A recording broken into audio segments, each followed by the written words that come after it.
Kia ora, good morning everyone and welcome to the Council meeting of Tuesday 26th of May 2026. In terms of health and safety, if the alarm sounds, please make your way to the nearest emergency exit. The assembly point is down on Devonport Road.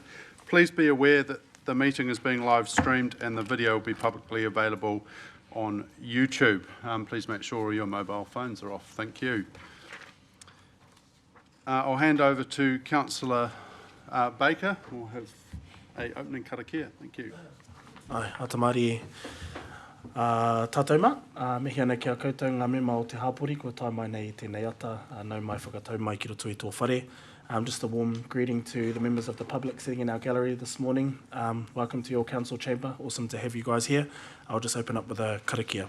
Te wake rā te moana nei e paripari kawana ki te ako tangata, ka ke ngā waka ka mauru te tohu ki te areare ngā o mauao, hei pau herenga mōu, hei pau hononga mōu, kia herea ki te tika, kia herea ki te pono, kia mau, kia ita, kia u, haumi e, hui e, tae ki e. Tēnā tātou. Thank you, Councillor Baker. I note we've got a full contingent, thank you, so we don't have any apologies. And we'll head straight into the public forum. Obviously today is a public forum, but also is the hearings on development contributions. So we'll start off with Andre de Jong, and he's from the Property Council NZ, and he's one of the submitters, and we'll invite Andre to talk. Welcome, you'll have 5 minutes and then any time for questions. Thank you. There we go. Good morning, Mayor, councillors, council staff, and thank you for the opportunity to speak to you today. My name is Andre de Jong and I'm speaking on behalf of Property Council New Zealand regarding Tauranga City Council's draft development contributions policy for 26-27. In the Bay of Plenty region, Property Council represents over 80 property-related businesses. Today I want to focus primarily on the cumulative cost pressures that have steadily built over the last 5 years and what that means for housing delivery, investment confidence, and Tauranga's future growth. There is no question Tauranga is growing rapidly. There is no question infrastructure investment is needed. And there is no question growth should contribute to the infrastructure it requires. But there is also a point where cumulative costs begin to undermine the very growth we are trying to encourage. Over the past 5 years, development contributions in Tauranga have increased significantly. In 2021, development contributions for a standard 3-bedroom home increased from around $12,000 to over $28,000. Under this draft policy, that figure increases to almost $43,000. So in only a few years, citywide development contributions for a standard dwelling have more than tripled. And importantly, that is before local development contributions are added on, which in some locations can add up to another $41,000 per lot. When developers assess whether a project is financially viable, they are not looking at the single 7.3% increase in isolation. They are looking at the cumulative effect of all the cost increases over time. At the same time, the industry has also faced significant increases in construction costs. Over 30%, it costs us over 30% more to build a house today than it does in 2021. Higher labour costs, increased insurance premiums, elevated financing costs from interest rates, greater compliance and consenting costs, and longer holding costs associated with delays and market uncertainty. Each additional cost layer reduces project feasibility, and feasibility matters. Because when projects no longer stack up financially, fewer homes get built. When fewer homes get built, affordability pressures worsen. And when investment becomes too difficult in Tauranga, capital and development shift elsewhere. That is the risk we're increasingly hearing from our members. We're also concerned about the continued use of development contributions to fund broader community infrastructure. Property Council continues to support development contributions being used for core growth infrastructure, things like transport and Three Waters infrastructure that are directly required to service growth. But when development contributions are increasingly used to fund wider community assets, the connection between the development itself and the infrastructure demand becomes much less clear. The practical effect is that new housing and new development are being asked to absorb a growing share of broader community costs. Those costs ultimately flow through the system, impacting feasibility, delaying projects, and contributing to higher prices for the end purchaser, the homeowner. I also wanted to briefly touch on two additional aspects of the draft policy. Firstly, the proposed expansion of the definition of bedroom to include second living areas, rumpus rooms, and similar spaces. We are concerned this moves away from a clear and conventional definition and risks artificially inflating development contribution liability without a proportional link to actual infrastructure demand. Secondly, we're concerned about the proposed treatment of unconsented or exempt granny flats. Central government has been actively encouraging small-scale intensification and granny flats as one way to support housing supply. Introducing unclear or retrospective development contribution liability risks undermining that objective and may discourage exactly that type of gentle density many communities are seeking.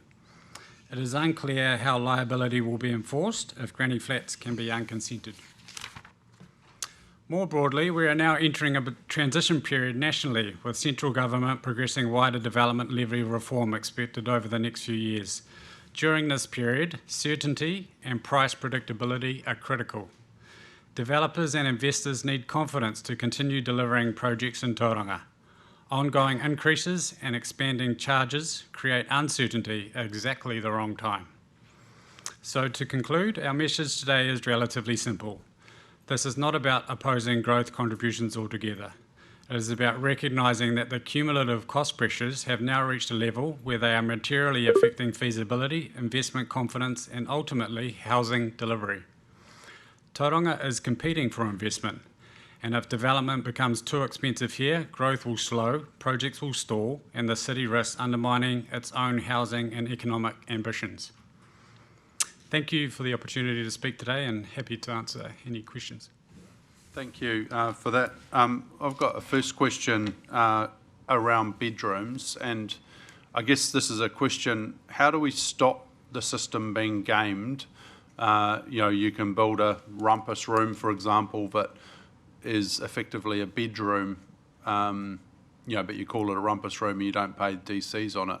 I'm just interested in your views as to how you stop that happening.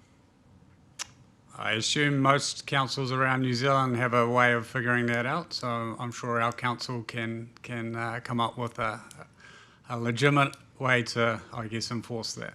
Well, this I guess is just one of the challenges we have is because we don't have the ability to go around to a house and see whether there's a bedroom in a study or a rumpus room. I'm just.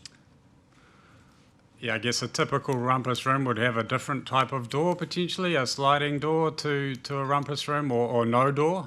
So that would be, I guess, a key indicator of it being used for that purpose.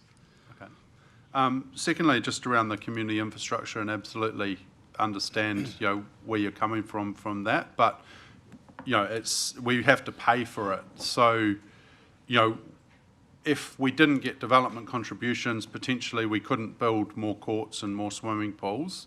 So from a developer's perspective, where's that balance?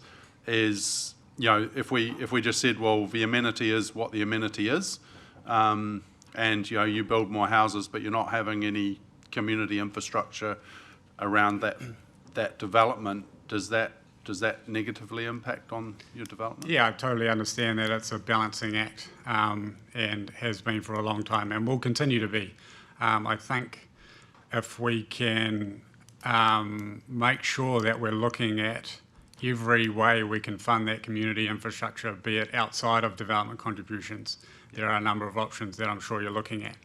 And I guess the other point I'd like to make is it's in our best interest to encourage housing growth to build that rate base, because in the end that's where our recurring revenue will come from. Yeah, I get that, but rates only cover the costs of the city, so we don't actually ever make money from rates. That's the reality of it. So, if the rate base gets bigger, that is good for generally overall, the city rates will be less per person. But from a council perspective, we never actually make money. We only cover our costs, if we're lucky. Is there any questions? Yeah, Councillor Taylor. Good morning. Thanks for the report that you sent in, or your submission. One of the questions I've got is, you state in here that removing the application of development contributions to unconsented or exempt secondary dwellings. So what's your rationale for that? There's going to be people living in there, they're going to use our community and infrastructure assets. Why shouldn't they pay? I think that's also looking at the historical ones that will then fall under that bracket, that you will then be charging or proposing to charge a development contribution on. I presume this is referring to granny flats and the Correct. changes made. Yeah. So And I think the way the policy is drafted is that those will be captured by that. Yeah, Councillor Crowther. Yeah, good morning. I got a question around citywide DCs versus the subdivision level. And there's research papers, including one that stated the highest quality econometric studies find no relationship between changes in DCs and prices in accordance with established theory. Now, the thinking is if you load the costs, whatever those costs are, which is another issue, but if whether or not it includes essential infrastructure, you load those costs at the subdivision level, then you end up with a more neutral system. So do you have a view on you're talking today about citywide DCs in particular, but would you prefer that to be at a subdivision level, or does it make no difference to the council? We also have local development contributions that are paid at subdivision level. I think that system, that two-part system, works reasonably well, where one, it's not front-loaded on the development side, so that does spread the cost out over a development and therefore makes it more feasible or economically viable. So I wouldn't steer away from how that system works currently. Yeah. Any other questions? Yeah, Councillor Kura. Just following on, thank you for your presentation. Just following on from Councillor Crowther's question. But when you look at the market, and the market basically sets the price for the land and section value, therefore the development contribution, whether it be separate or combined in an earlier stage, shouldn't make any difference in terms of the end result, because the developer looking at making an offer on the greenfield land would certainly factor in the citywide development contribution into the offer of the greenfield land. Would that be the case? I think if you looked at two developments separately, one in Hamilton and one in Tauranga, and the development contributions was paid in two parts in Tauranga and one part in Hamilton, it would stack up better in Tauranga. So you're encouraging growth in Tauranga with that system. Yeah. If those were the same values. Yeah. All right, thank you very much for your time and thank you for sharing your thoughts, obviously on top of the submission that the Property Council has made. It's certainly something we'll be taking into consideration as we go through deliberation, so thank you for your time. Thank you. Now I invite Aaron Collier forward, who's talking on behalf of the Urban Task Force and in reference to their submission. So welcome. Oh, sorry, you're already there. That was quick. You'll have 5 minutes to talk and then any time for questions. Thank you. Yes, thank you, Your Worship. Good morning, councillors, Your Worship, and council staff. So my name is Aaron Collier. I'm a technical advisor for the Urban Task Force. I'd just like to place an apology from Scott Adams, who wanted to be here this morning to talk to you and address you, but unfortunately he's been called out of town on business. So I'm a technical advisor to the Urban Task Force. I'm sure you're familiar with the Urban Task Force. They've been in front of you a number of times, including in these sorts of forums, giving submissions, particularly on annual plan processes, long-term plans, etc. One of the functions and purposes of the Urban Task Force is to represent local property developers, and its members its membership is made up of property professionals, funders, developers, iwi and hapu, and owners and managers of property here in Tauranga. Really, the Urban Task Force is focused on the opportunities which are presented by growth and unlocking the opportunities by working collaboratively with local government, central government, and a range of other agencies and the private sector. So the submission from the task force was in relation to the draft development contributions policy, and the main point in the submission relates to the increase of 15% in terms of the citywide development contributions, which occurred in 2026 and which are proposed to increase this year by a further 7.3%. And that increase in citywide development contributions is an increase that will be passed on by developers to the residential purchasers of properties. Since the 2000 to 2001 year, the development contributions have increased significantly across the city. So back in the 2000 to 2001 year, they were about $12,000 per property. They've now increased to around about, for a 3-bedroom dwelling, $55,000.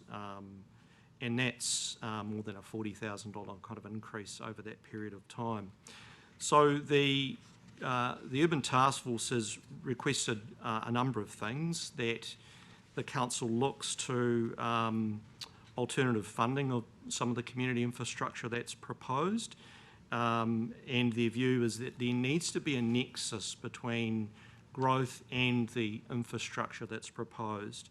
Some of that infrastructure in the Urban Task Force's view should be rates funded, because there is no direct nexus between, for example, a new dwelling at Papamoa and the need for a new indoor basketball facility somewhere in the city that services the entire population of both Tauranga and potentially also the sub-region. So one option is to adopt a more user pays system for such facilities, and that could be considered for new social infrastructure, such as, for example, specialist court facilities, etc. The second option was to look to defer any further increases until the development levy reform is in place.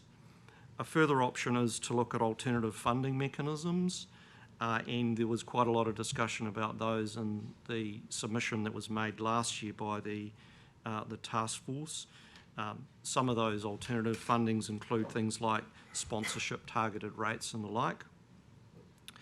And then the fourth option is really reconsideration of the appropriateness of some of those projects which have led to these increases. So really the UTF would like the council to look hard at this matter and just reconsider the extent of the increase that's proposed for this year. So thank you. I'd be happy to answer any questions. Thank you for your submission. Have we got any questions? Councillor Schuler. Yeah, thanks, Aaron. Just a quick question around that, the nexus. I suppose if you're looking at developing new suburbs and obviously building with the intent to sell, and people choosing to go somewhere or not, if they know that that suburb that's being created does have the full suite of social amenities that they can enjoy, I would have thought there is a connection between potentially saleability and appeal of an area and what it has on offer other than just houses and roads. Just give me a bit more sort of clarity around that, whether the gap's there or where you see the difference. Yes, certainly if that's localised, I think that's a valid point. But a lot of the stuff isn't localised. So, for example, something that's in the central part of the city that services the entire community, the UTF's concern is, should that be paid for by a section out at Papamoa? And that's, to me, that's the critical issue. Is it fair and equitable, and is there a direct nexus? And I don't think there is in all instances. And so, as I say, we've given some options in terms of some of the things that you could look at doing. Thank you, Councillor Curran. Thank you, Aaron. No, just further to that, around the direct nexus. So, and the localisation, whether it's local or, you know, across town, in terms of a citywide amenity, like say the Bay Wave pool, that's a citywide amenity. And so if a new pool is built at Memorial Park, a lot of the users of Bay Wave would move to the new facility because, one, it's more modern, two, it could be closer, and therefore that local argument, you know, doesn't really fit in terms of the nexus, because there'll always be a nexus there, because you know the displacement from Bay Wave would accommodate growth out east, for example, if you're looking at Bay Wave. So wouldn't that be the case? You can't look too much into local on citywide amenity. Well, I think in answering that question, it's all based on all ratepayers having an equal and even ability to use all infrastructure, social infrastructure. It's really the local infrastructure that is funded at subdivision stage by local development contributions, which is a differing factor. Everything else is open for use across the city by all residents, not just a new owner of a new section in Papamoa. No, I understand that. I guess, again, talking about the nexus, so, you know, Bay Park, we're looking at potentially Mercury Arena, you know, going from 6 to 12 courts. I live in Papamoa. You know, my kids play basketball in Homaru and at Mercury Arena. So we have enough courts for the people that are here now. But if we have further growth, then that means we need more courts. So I'm just trying to understand, is there not a nexus between that? I think there's actually other contributing factors as well around the social infrastructure aspect.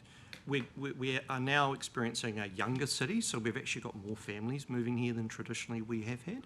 It's no longer retirement capital of New Zealand. Yeah. So all of those factors, and those people are moving in and buying existing housing stock in the main. They're not necessarily just all moving here and buying a new section in Papamoa. So there are all sorts of considerations. The UTF's main focus around this is just making sure that it's fair and equitable, and that these costs are not lumped on the subdivider, when in fact the fair and reasonable approach is across the city to everyone and all residents who contribute. Okay, no, thank you. Councillor Taylor. Just reading your report here, and you picked out Tamunga Wastewater Treatment Plant for a little bit of focus. Do you want to just explain what you're meaning there? Because it's obviously something that your new subdivision or someone's new subdivision would be using. And yes, Mr. Adams was actually going to speak to that if he was going to be here, but unfortunately he's not. I think the issue around that was just the new hazard maps which have come out show coastal inundation going right through that area. And I think the point Mr. Adams was making in the submission was that council just needs to tread carefully there where you've got natural hazard issues and you're looking at investing further costs into that infrastructure. So I believe that's what that main point related to in the submission. Councillor Crowther. Just on a slightly different slant on the Tamunga plant, was the submission intended to convey that there was a view from the task force not to fund it through citywide DCs and to fund it through local, or was it to suggesting that also be rate I funded? think the submission was just saying you need to have another careful look at funding this full stop. Should you be looking at other options out west, out east, etc.? Right, thank you. Is that all the questions? All right, thank you, Aaron, and thank you for your time today and come and talk to your submission. Thank you. Or on behalf of Urban Task Force submission, appreciate that. That now wraps up our hearings part for the development contributions, and we thank both the speakers.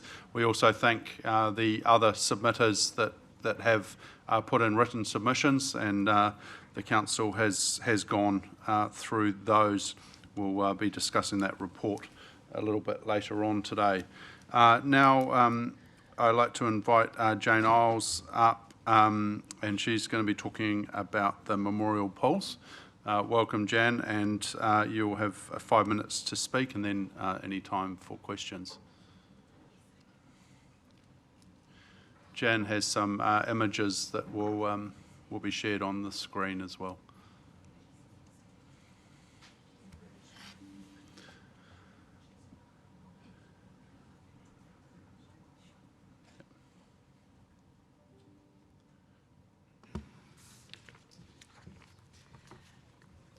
Good morning, and thank you for the opportunity to speak. My name is Jan Isles, and I have a deep connection to Tauranga and its history. My family has been part of this community since the 1850s. I have a lifelong interest in heritage and local history. I come from a swimming background, and the War Memorial Pools have been part of my life for as long as I can remember. In addition, I'm a qualified architectural draftsperson, and I have a background in building and property development in Tauranga. This has given me an understanding of construction projects, costs, and the importance of proper due diligence. I'm here today on behalf of many of the community because we strongly oppose the demolition of the memorial pools. The pools are not simply a recreation facility, they are a living memorial built to honour the 63 local men who lost their lives during the Second World War, including many who served in the Maori Battalion. One of my greatest concerns is a lack of consultation. I've spoken with Maori members of the community, and the consistent message I've heard is that memorial sites, including living memorials, are sacred places. Yet there appears to have been no consultation with iwi regarding the future of this memorial. I am equally concerned about the complete lack of consultation with the Tauranga RSA. I have met with the RSA representatives on 2 occasions, and I understand they will directly raise this matter with councillors. They know I am here today. What struck me during our discussions was the disappointment and despondence that decisions have been made to demolish the pools without any consultation whatsoever. In the past, the RSA has been involved in council decisions that affect them. We find this incredibly disrespectful.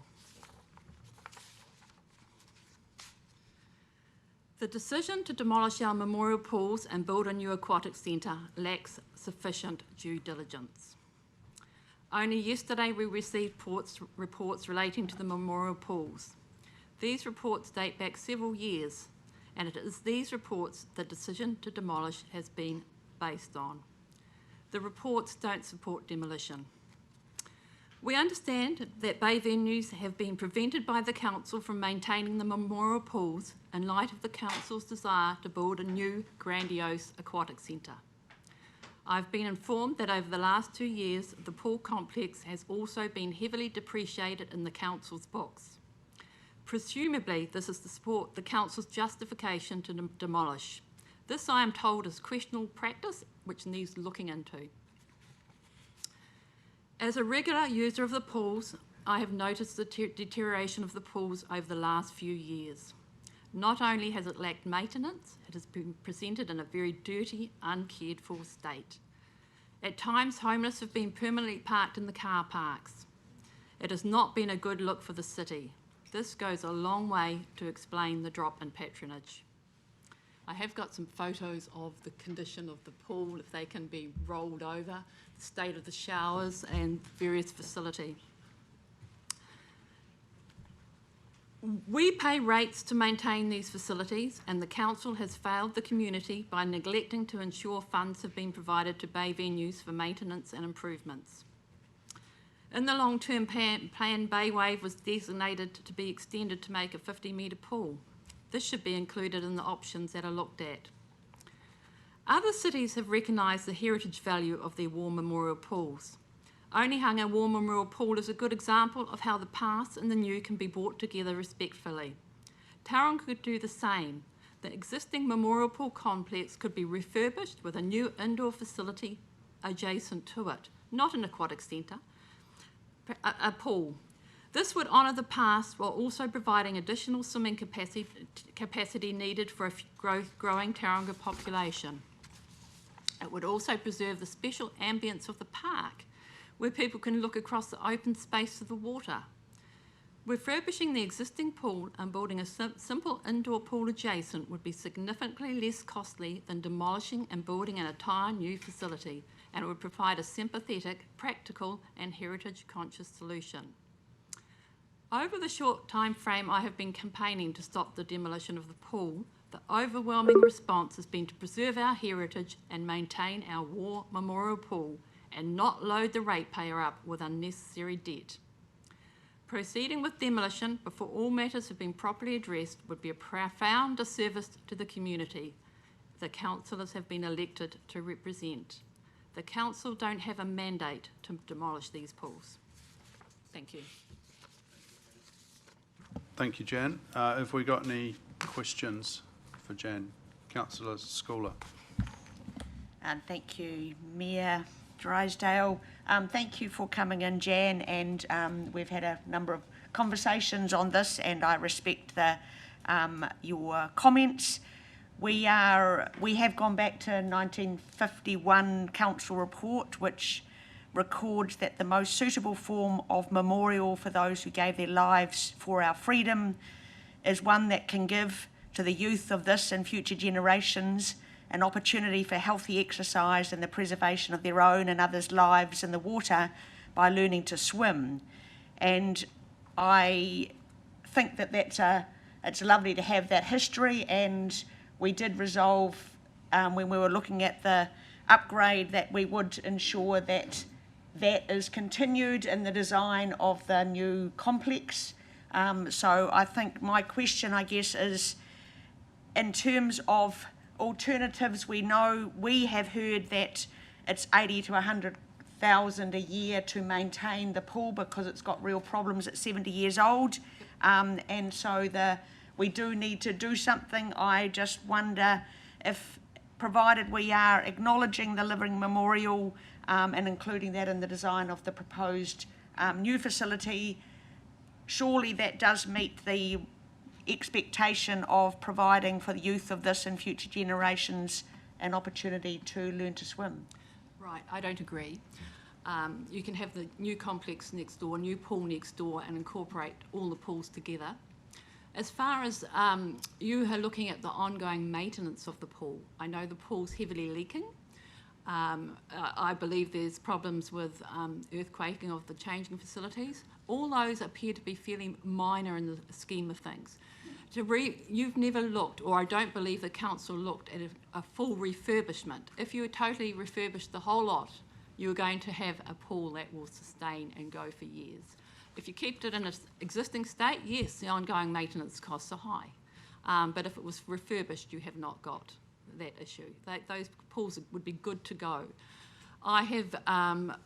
I'm pretty familiar with pools. Caddy refurbished their pool. It's a similar size complex to Memorial Pool. I acknowledge the Memorial Pool probably requires more. Their refurbishment cost was 2.7 million. The Whangamata swimming pool, the community refurbished that pool. They've done a beautiful job of that pool. I can't tell you the figures, but it's nowhere near 2.7. But the community did it, and that pool is open all year round. It's an outdoor pool, it's opened all year round, and it is so well supported. The beauty of that Memorial Pool, those outdoor pools look over the park, they look to the sea. You've got a beautiful, beautiful ambience. You put an aquatic centre there, the windows are fogged up, it's hot and stuffy. It should be in an industrial area if you're going to build an aquatic centre, not spoil the beauty of that environment. I'm also very concerned that geotech reports haven't been done. That pool is closer to the high tide mark than the previous site that the council were looking at. So I'm very concerned you're going to go ahead and demolish, and there'll be something that will stop the aquatic centre going ahead, and we've demolished a heritage pool. Any more questions? Yeah, Councillor Crowther. Yeah, if the chair can shut me down if he needs, but just to take the liberty of maybe not just a question at the start, but just hopefully for clarification. There was a resolution in December 2023. I'm just looking at that the council of that time, the commissioners, approved the new pool complex on the site of the Memorial Hall and QE2. So Memorial Hall was also a war memorial facility. So, you know, just to contextualise, the first thing that we did was to try to save that hall. We also, as an aside, the resolution was to decommission the Otamotai pool, so we then reversed that and decided not to do that. Now, the reason, the context, and I will ask you a question about it, but the context for what you're saying is that the majority of council is still wanted the indoor complex somewhere on that site. If it went on that site, it either had to be where because of the geotech, it either had to be where the Memorial Hall was or where the Memorial Pool is. That said, if it did go ahead, so I understand you're saying it's not the right site for an indoor complex, but if it did go ahead, would it be satisfactory to have an outdoor pool in front of it between the indoor complex and the waterfront, which had similar types of features to what is there now, and to Councillor Schooler's point, have that as the sort of the living war memorial pool? Sure. My view is that the War Memorial Pool should be kept because it's got such a strong heritage to Tauranga. And I can't answer. The RSA will speak on this subject because the RSA are extremely offended. I mean, yes, that's one solution, but the cost of that's phenomenal. Why not restore the existing complex and build a simple indoor pool adjacent and link it as one? Other cities have done this. You know, they want to retain their heritage, they want to preserve their heritage, and they make it work. Why are we so determined to knock down something that means so much to so many people in this community? It's phenomenal.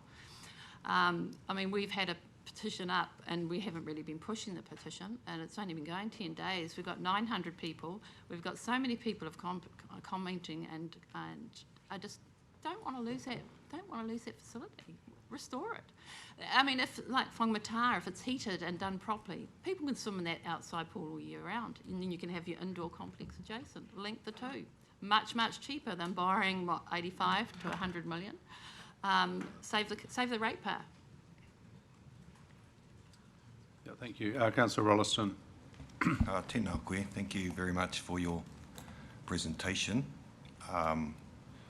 And for just before I do ask the question, for somebody that's had the privilege of being very closely associated with the Māori Battalion, and someone Māori are particularly, I guess, precious on retaining heritage, as you know. And I'm also conscious in the whare today is a number of our iwi leaders. I'm not going to ask our iwi leaders to speak, but iwi engagement you mentioned at the beginning.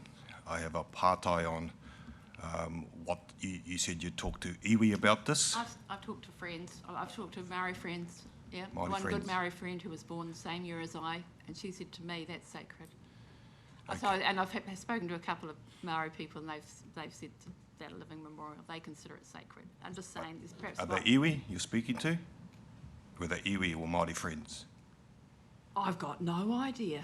Yeah. Well, 'cause But you all are- I'm saying is, has due diligence been done around that? Yeah. Explain the difference. Yeah. Explain the difference, yeah. Yeah, well, iwi are the people of this land.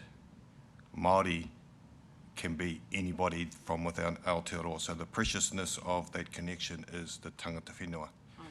So I certainly acknowledge your what you're trying to do here, and I would have expected, and none of these decisions were made before my time on the council, and probably others, is that there would have been a lot of iwi engagement in this.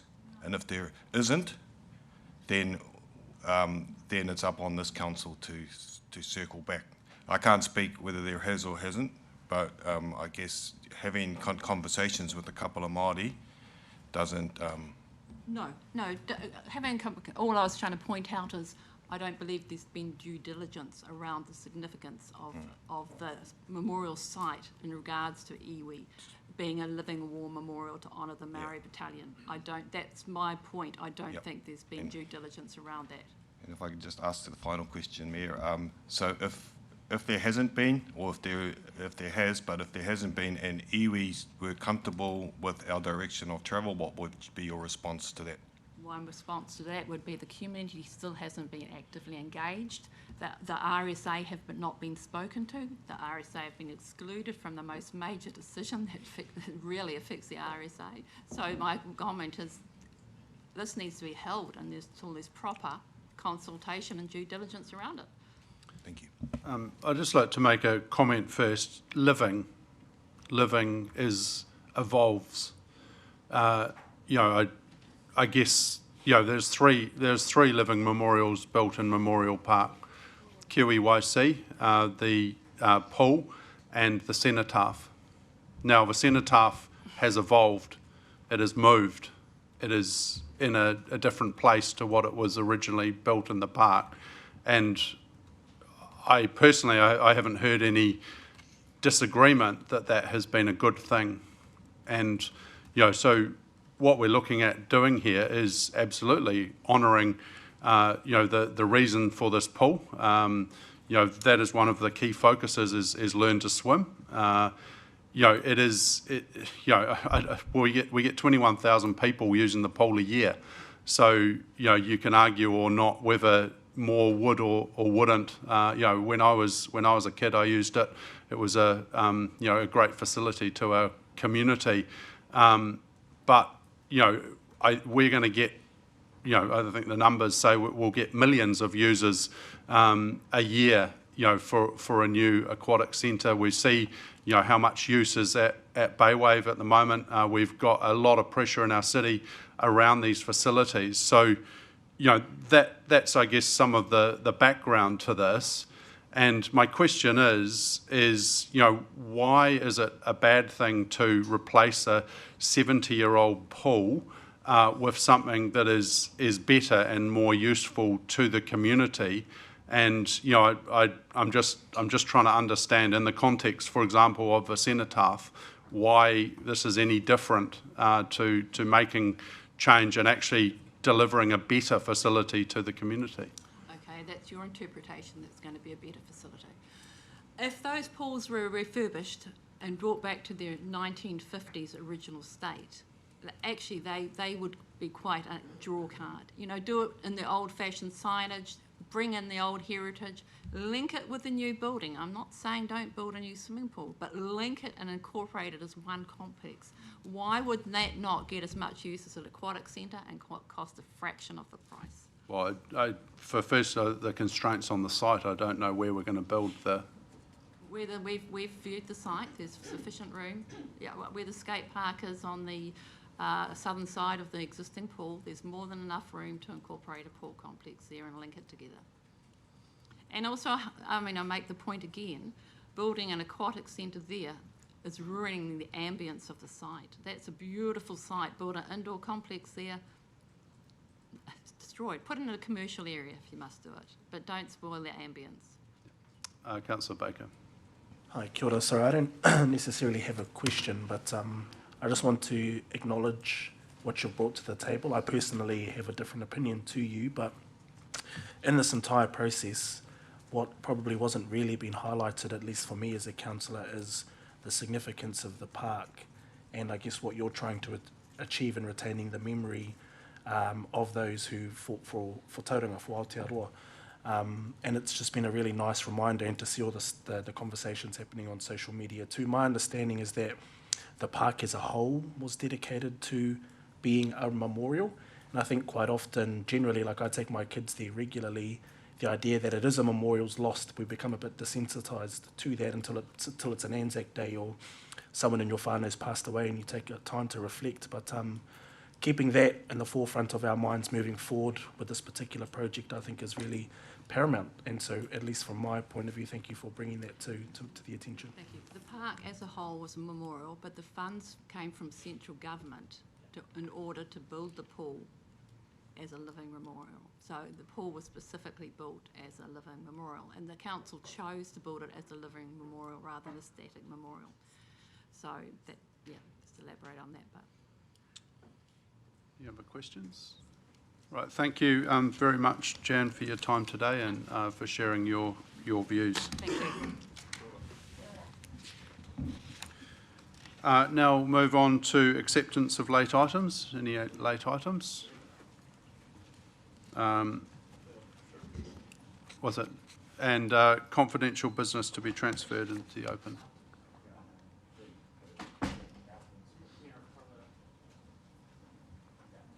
Oh, yeah, sorry. Yeah, yeah.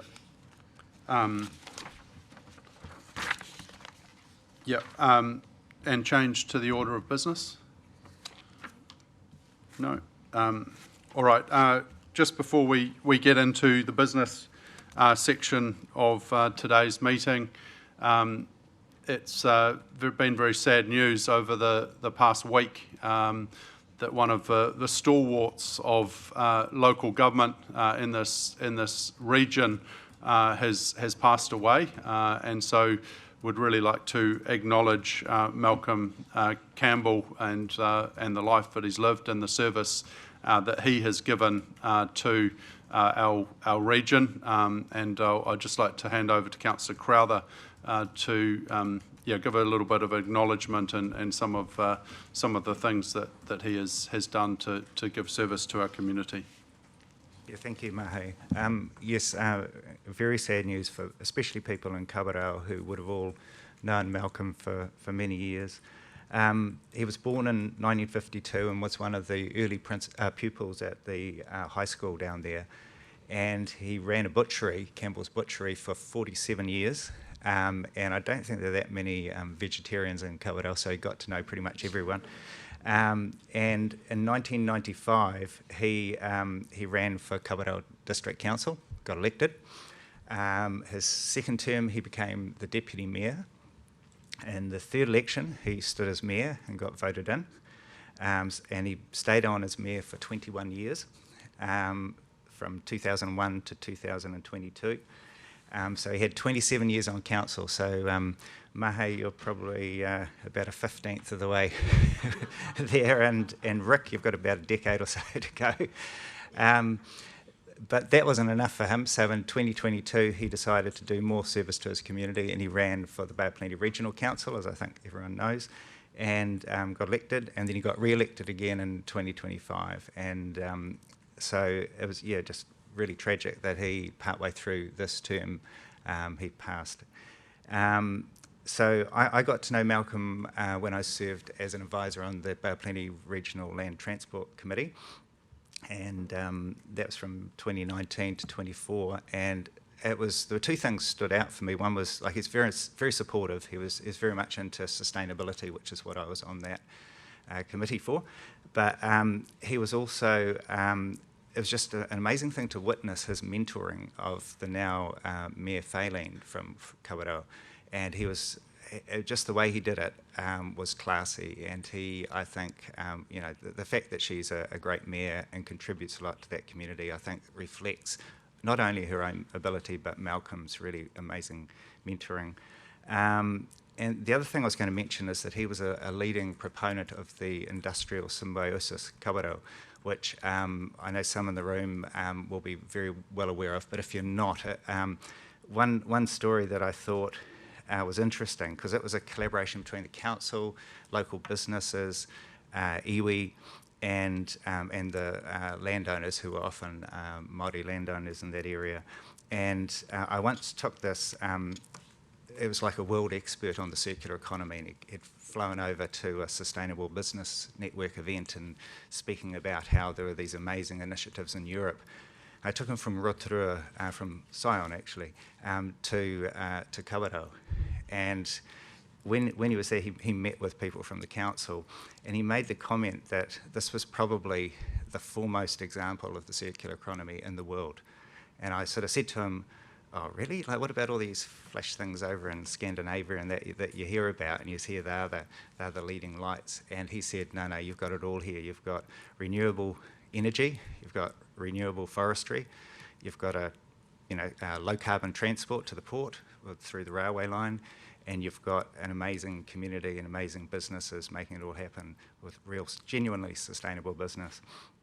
So that was a tribute, I think, also to how Malcolm took that small community, tiny community, really, one of the smallest councils in the country, and developed something that is so special. I don't think many people in New Zealand understand how special Kawerau is and what that little model there offers to the world. And that was sort of, for me, that was something that I thought was quite special to know. So, yeah, he'll be remembered as, I think, one of the real giants of Bay Plenty leadership in general.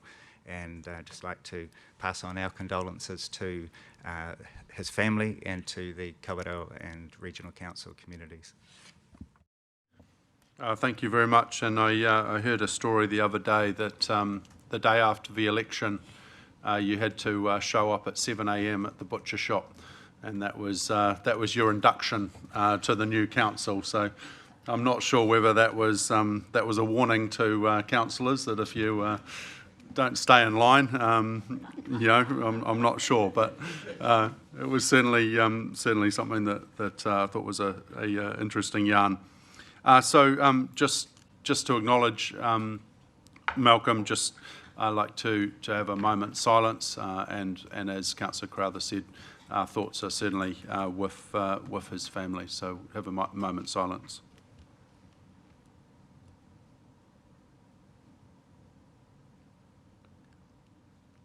Right, thank you, everyone.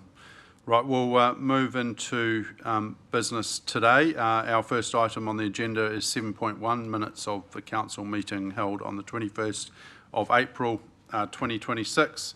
I note in our Stella we have each of these reports in separate reports. So is there any corrections or comments on those minutes?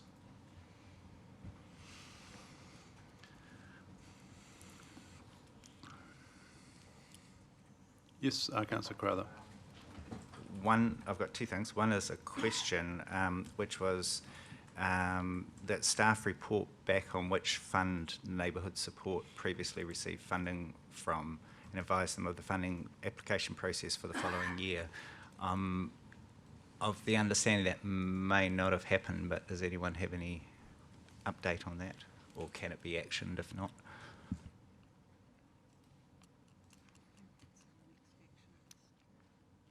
It's on the action list. So. Yeah, is it? No? Oh. Okay. Apologies, I'm having some IT issues. Could you please repeat the action this pertains to? That staff report back on which fund neighbourhood support previously received funding from and advise them of the funding application process for the following year.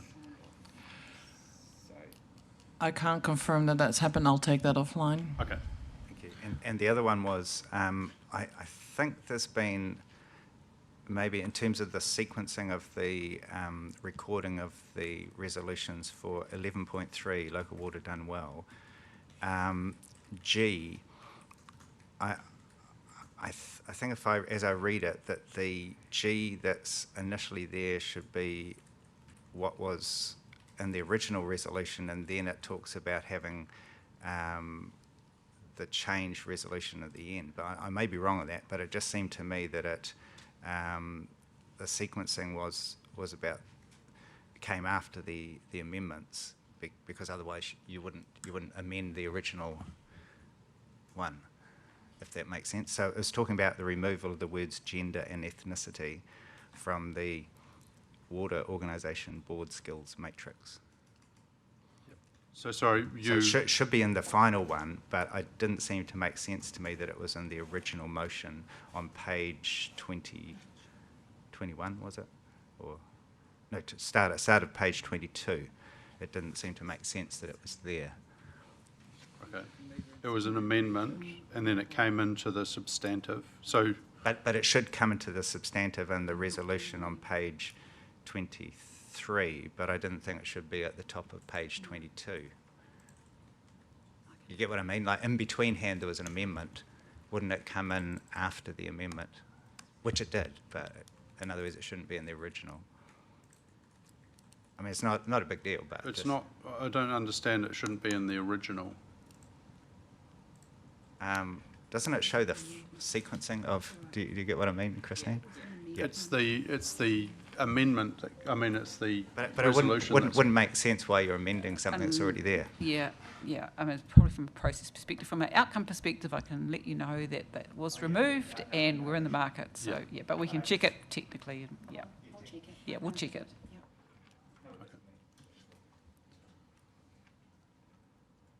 All right. We'll get that sorted. Yeah, happy to move. A seconder for these are a true and correct record of the meeting of the 21st of April. Got moved by Councillor Taylor, seconded by Councillor Crowther. All those in favour? Those against? Carried. Okay, ask if there's any declarations of conflicts of interest. No declarations. If you are aware of any as we go through the meeting, please alert me and I'll record those. Deputations, presentations and petitions, we have none today, and recommendations from other committees. There is none, although I note there is a recommendation from the Tangata Whenua committee that we will talk about as one of the reports today. So 11.1, we're talking draft development contributions policy, public hearings. We've got Ben Corbett and Christine Jones if required. So this is really just a procedural report to receive the submissions. There's a written report that will come to the next council meeting with the staff analysis of the submissions and recommendations for your consideration. So it's really only receiving submissions today.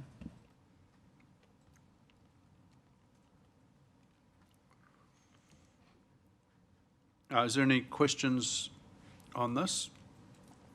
I had one, and it's relating on page 8 of the report, from Paul Billingham, and he says the way it's currently written. This is regarding bedrooms. If I have a big garden shed or closed-in sunroom, it could be classified as a bedroom. Is this the intent? And I guess it's probably a wider question of what is the intent and why are we looking to change that bedrooms? We've heard that come up from some of our submitters today.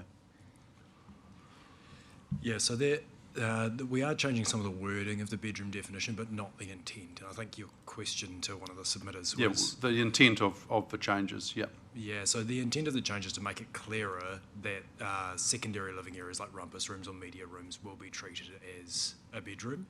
There's specific carve-outs for things like garden sheds and stuff. The sunroom would be quite case-specific, depending on, a sunroom can mean all sorts of things to different people, but a garden shed is explicitly carved out. So I guess that's the intent. Why the change? The change has been requested by the DC assessor team, who actually looks at the consents as they come through, and they found that the wording that's in the operative policy in the current year was causing them a bit of strife where it wasn't sufficiently clear, and so we've tried to reword it without changing the intent to make sure that people understand it when they pick it up first time. Okay, thank you. Yep, Councillor Correct. Thank you. So just further to that, so the staff identify there is some gaming going on in terms of the description of a room away from it being a bedroom. Have you identified that being the case, a clear case? Yes, absolutely. Would you like an example? Sure. So we had a consent come in earlier this year for a property in Mātua. It was listed as a 2-bedroom, 2-living area property. The second living area was located between 2 bedrooms.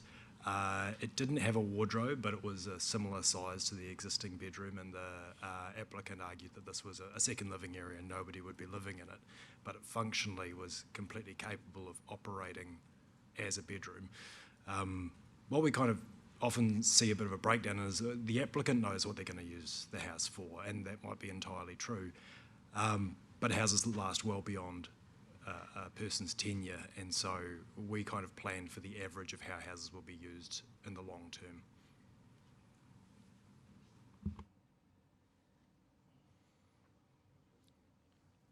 Any other questions? Councillor Crowther. Yeah, I'd had trouble with the draft policy trying to understand the Te Papa north-south thing. Last year it was all separated out. This year it doesn't seem to be in the list of what's charged for each, and that I could find searching for it. And so what's, like, is it meant to be a separate area still with separate charges? Yes, absolutely. I'll double check that for sure. Are you talking about in the policy itself, in the fees table towards the front of the policy where it breaks it out? Yeah.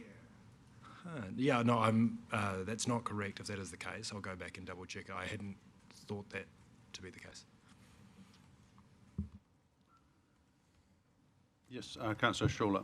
Just quickly on the bedroom issue or context, is and you just talked about potentially sort of that potential obvious use.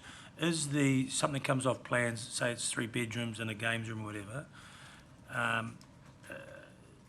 is the process of actually figuring out what the primary use is that quite onerous, or is the existing process for determining what something is? Are there real complications there? Like what's requiring that change? No, generally not. Most people, it sort of works through totally fine. I think at the moment, because the economy is harder and the development market in particular is harder, people are looking to reduce their costs wherever they can. And because we now have a large resident charge, which is about, for 4+ bedroom homes, that's about 10 or 11k higher than the 3-bedroom charge. And so people look at that and kind of think, oh, that would be an ideal cost saving to make. And so we're seeing more pressure on it, whereas two years ago, not so much. So I think that's probably a large part of the driver at the moment.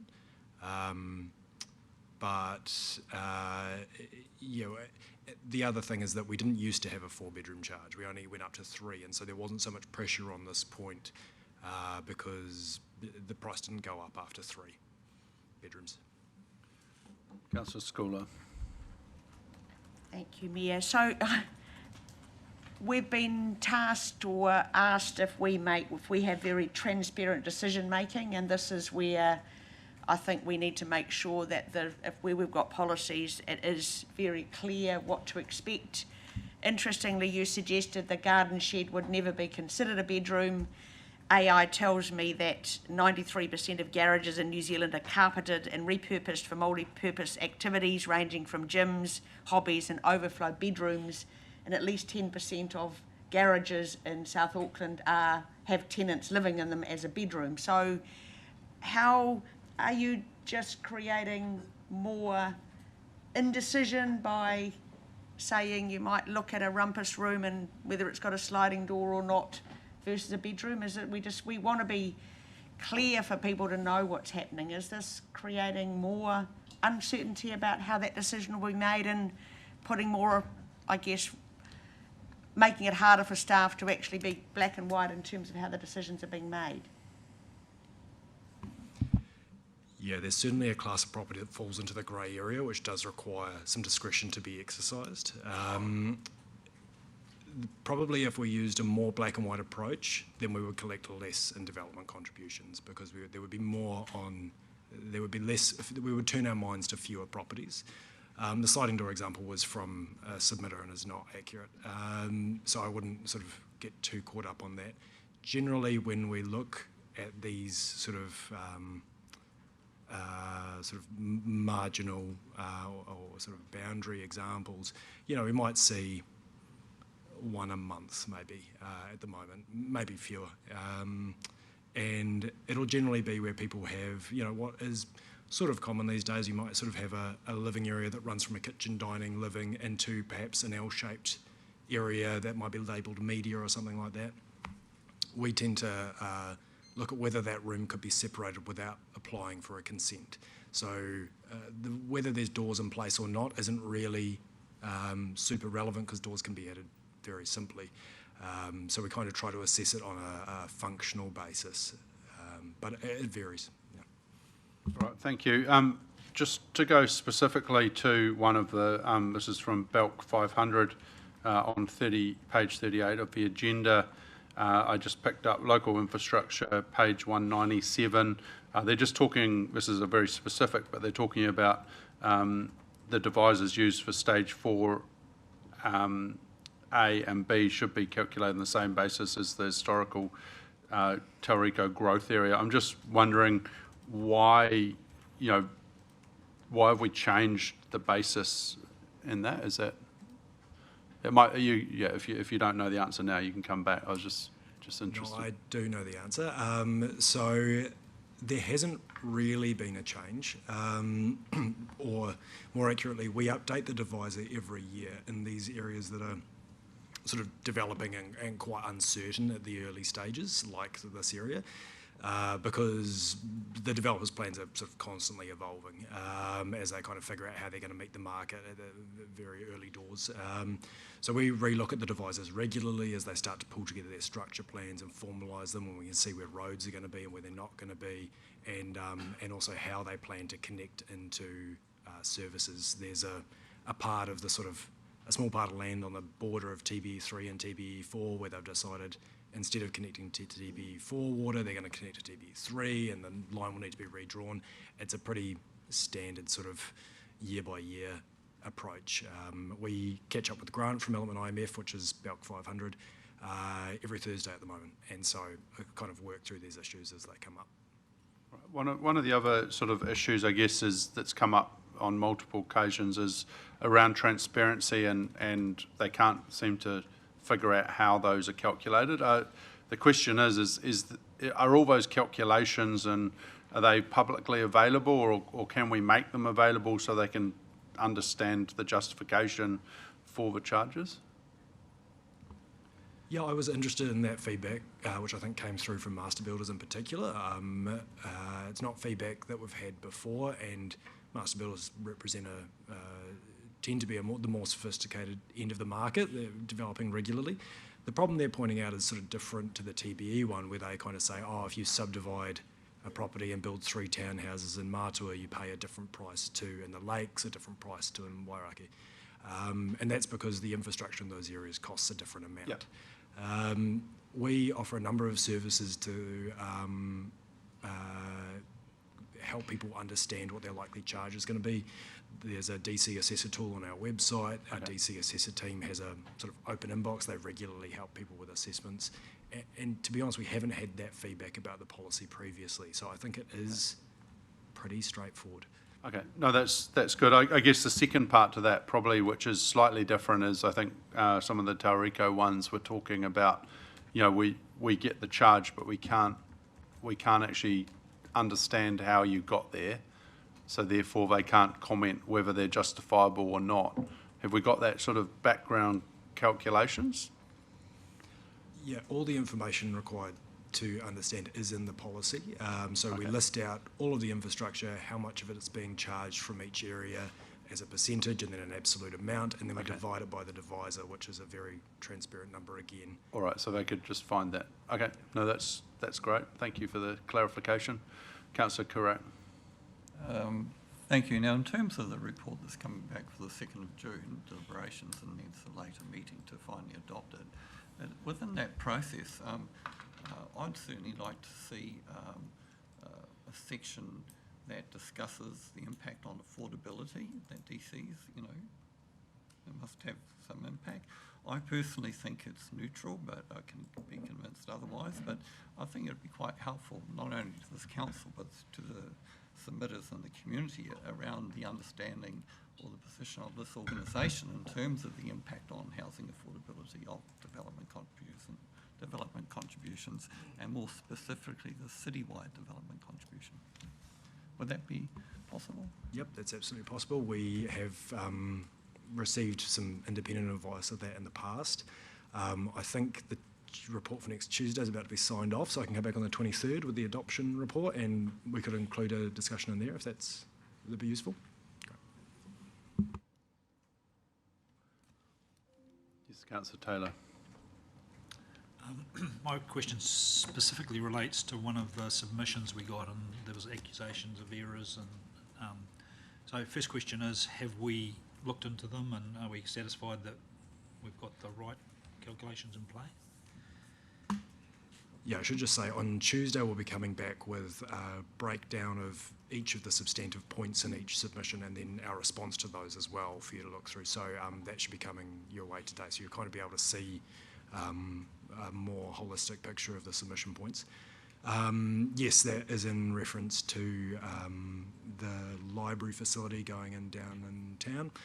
Yes, and those numbers are correct. It's just there's a difference in opinion as to how the DC policy works with that submitter. Okay, so that's my first question. And then second question is, if we were wrong, and everyone makes mistakes, if we made a mistake, what is the process for is there a process for retrospectively adjusting those things if we do make an error? Yeah, so we do update the policy regularly, and as you say, it's pretty chunky and technical, so there's always mistakes in it that get corrected over time. The general threshold is if we've worked through the correct process, it's been consulted on, we've discussed it and made best efforts to get it correct, then the fee stands and gets carried through. The sort of limitation on that is that we can't over-collect DCs, and that's a statutory in the LGA that prevents us from doing so. So you've kind of got two scenarios. Provided we haven't over-collected, we would just correct and carry on. If there was any over-collection, then we would be required to refund that back to the person who had paid that amount of over. Sorry, just supplementary. So that over-collection on the specific individuals, what they've paid, or is it over-collected as in the whole? Over-collect as a whole on the whole project. I think obviously that we'd sense check it if we had collected a material amount too much from people. We would take a really hard look at it and figure out what we might do about that. But if we're talking about, you might have over-collected on, say, memorial pools, but it's likely that elsewhere in the policy we've under-collected on other projects, and so the general rule is that it'll come out in the wash type thing. Right, that seems to end the questions. Thank you.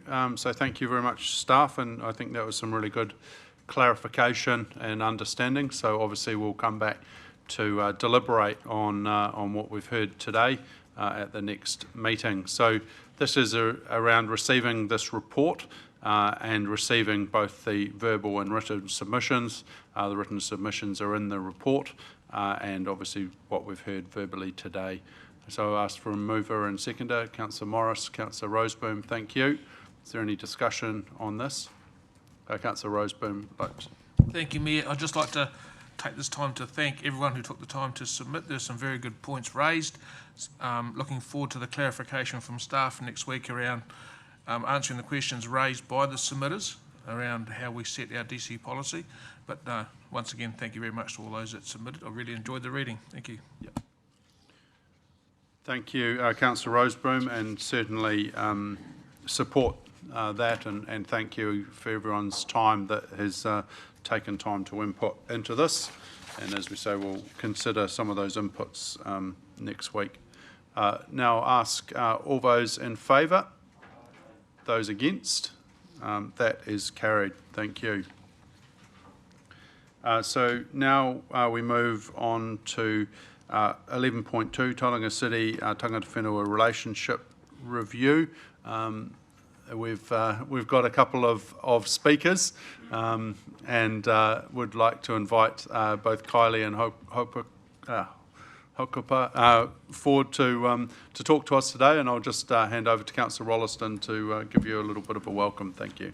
Tēnā koe mahi, o te rā, tēnā tātou. He mihi poto ki a koutou, ana te tikanga o tēnei whare, ko tai mai te mana whenua, he mihi ki a koutou. Nau mai hare mai ki tēnei whare, Maria Nui. He wāhi o nā mana whenua, tēnei ingoa. Nō reira, te tia mana ko tai mai, te mema o te arawa hoki, taku whanaunga, ko tai mai koe ki te wharitika i tēnei rā. Nō reira, kaore he ro te kōrero, e mi poto ki a koutou. Nō reira, nau mai, haere mai, kia kaha tō kōrero i tēnei ata. Nō reira, tēnā koutou, a tēnā tātou katoa.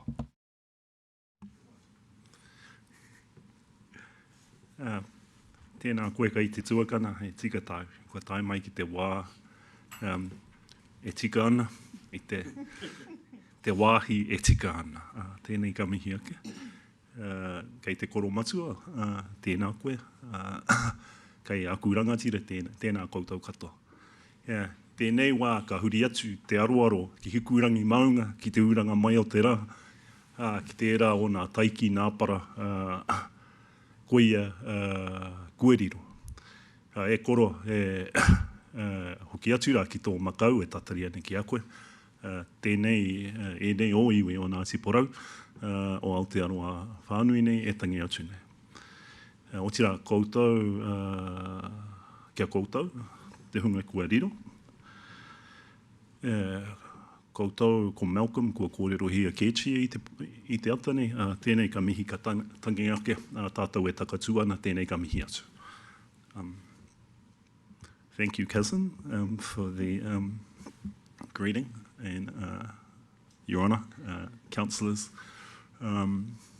thank you for the invitation to speak. And in terms of those key people who have passed away, Malcolm, thank you, Councillor Crowther, for your words in honour of him. And on the East Coast, there's Sir Tamati Riri, long-time leader of both Ngāti Porou and kaupapa Māori around the country. Rest and ascend to the resting place of your chiefly ancestors. Kia ora tātou. I'll tag to my sister here who can present first. Tēnā tātou, ai te tuatahi mi ana ki a koe te parata i whakatau mai i a māua. Kia koe hoki e te koromatua e mahei, tēnā koe, o tira tēnā koutou ki ngā kaikaunihira, mihi ana.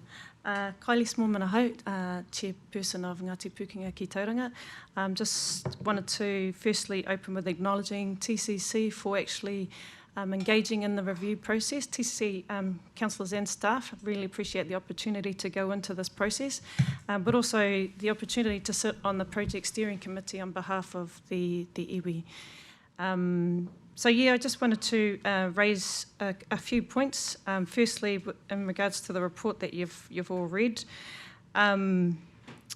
we feel there was a step that was missed. Tangata Whenua felt that there was going to be another chance to inform the implementation phase, and that wasn't received. So it was quite a bit of a shock when the email went out last week saying that the report was finalised. That sends quite a disingenuous signal to tangata whenua when we're actually looking for a genuine partnership. So we've all entered into this in good faith, and a simple fix like that can be quite detrimental to the start of what we're trying to achieve. And saying that we feel that the implementation steps in particular don't go far enough. I'll go into some of the points that talk to that point. We also feel that there wasn't very clear direction in the implementation. And again, tangata whenua should have oversight, or actually the opportunity to feed into the implementation. Oh, sorry, I also wanted to acknowledge the external independent advisors who brought great skill and technical expertise at such short notice, but also within such a short time frame with such a complex task. So just wanted to mihi to those three: Alva Conroy, Anna Morrison and Lil Anderson. So just what I wanted to stress first and foremost is the engagement mechanisms, which is probably a matter of urgency in my opinion. We're all aware that this review was triggered by the Local Waters Done Well process, where the incorrect channels were utilised in terms of engagement. 2 weeks ago, the same mechanisms were used for the city regional deal. So I'm not sure if you were aware, but iwi weren't aware of what was being discussed on our behalf, and we believe that this was a piece of work that was undertaken over 3 years, with the opportunity to come and have that conversation with iwi, but no iwi from Tauranga, the 3 iwi of Tauranga, and the 2 iwi of Te Arawa had any idea what was going on. So it was a bit of a shambles for us at the sign-in, because we were all trying to scramble and get to the table trying to understand what's been going on. We still don't actually understand what's been going on. Those are ongoing discussions at the moment. So what I wanted to impress urgently is that those mechanisms are fixed ASAP. So what I would suggest is direct engagement with iwi in particular with strategic governance influential decisions that should be given back to the mandated iwi authorities and not through a council forum such as Te Rangapu Mana Whenua. So I do believe there is a place for Te Rangapu Mana Whenua though, in terms of giving that collective voice to hapu, but also the wider regional concerns that we can all contribute together. But in terms of these very strategic, important decisions, they should be coming back to iwi directly. I do want to acknowledge Hemi and Mahe, who have actually reached out to the 3 iwi of Tauranga Moana, and we have been having those ongoing discussions that have been great. I believe they've been great. Our sessions, we get about 3 years worth of discussions done, and so those are the avenues that should host those discussions and actually take that responsibility off Te Rangapu Mana Whenua and give it back to iwi. So that's one thing I want to leave here with councillors today, is that direct iwi engagement is solidified urgently. The second point I wanted to raise, which was a recommendation in the report, is the role of the implementation manager or person. I would like to recommend Jocelyn Mikaere for that particular role. So Jocelyn is actually skilled in that piece of work, so she has skills, she has experience in local and central government, but also in the post-settlement governance entity. But the bonus to that is she is tangata whenua. So why I feel tangata whenua would be best to lead this sort of project out is that she's connected to us, and she actually understands the needs of tangata whenua, but also council priorities as well. The engagement of Charlie Rahiri is testament to the benefits that can be brought to both parties and the community. So the third point that I wanted to raise is that the report talks a lot about partnership, genuine partnership. But it seems somewhat disingenuous that the Māori functions sit under strategy, growth and partnerships as an add-on, not a dedicated work stream. So what we would suggest, many of tangata whenua would really like to see a dedicated work stream or GM Māori or similar at that executive level who has the expertise to deliver this sort of work on behalf of tangata whenua, but also council. So I believe it's quite a technical role that needs to lead this sort of work and should be not just have all things Māori in that work stream, but all things that relate to Māori, so policy, planning and reserves, the like. So just to tie off my points, and then I'll hand it over to my colleague here, Hakopa. If we could also impress that tangata whenua has oversight and we have the ability to feed into the implementation plan, because that's where we feel will have the most impact in terms of the genuine relationship with council. On that note, I'll hand it over to Hakopa. Kia ora. Tēnā koutou anō, Hakopa Tapiata. Suppose I was the Te Arawa co-chair of the joint working group for the Water Done Well project, and I think I know and have met most of you. So tēnā koutou. So my points are brief, and there are essentially two. In terms of the consultation or engagement process, which Kylie's already raised, Te Arawa iwi expected to be revisited after the initial consultation exercise. 2 meetings were set up for us to allow us to do that. The second one was cancelled, and then this report was released a week later.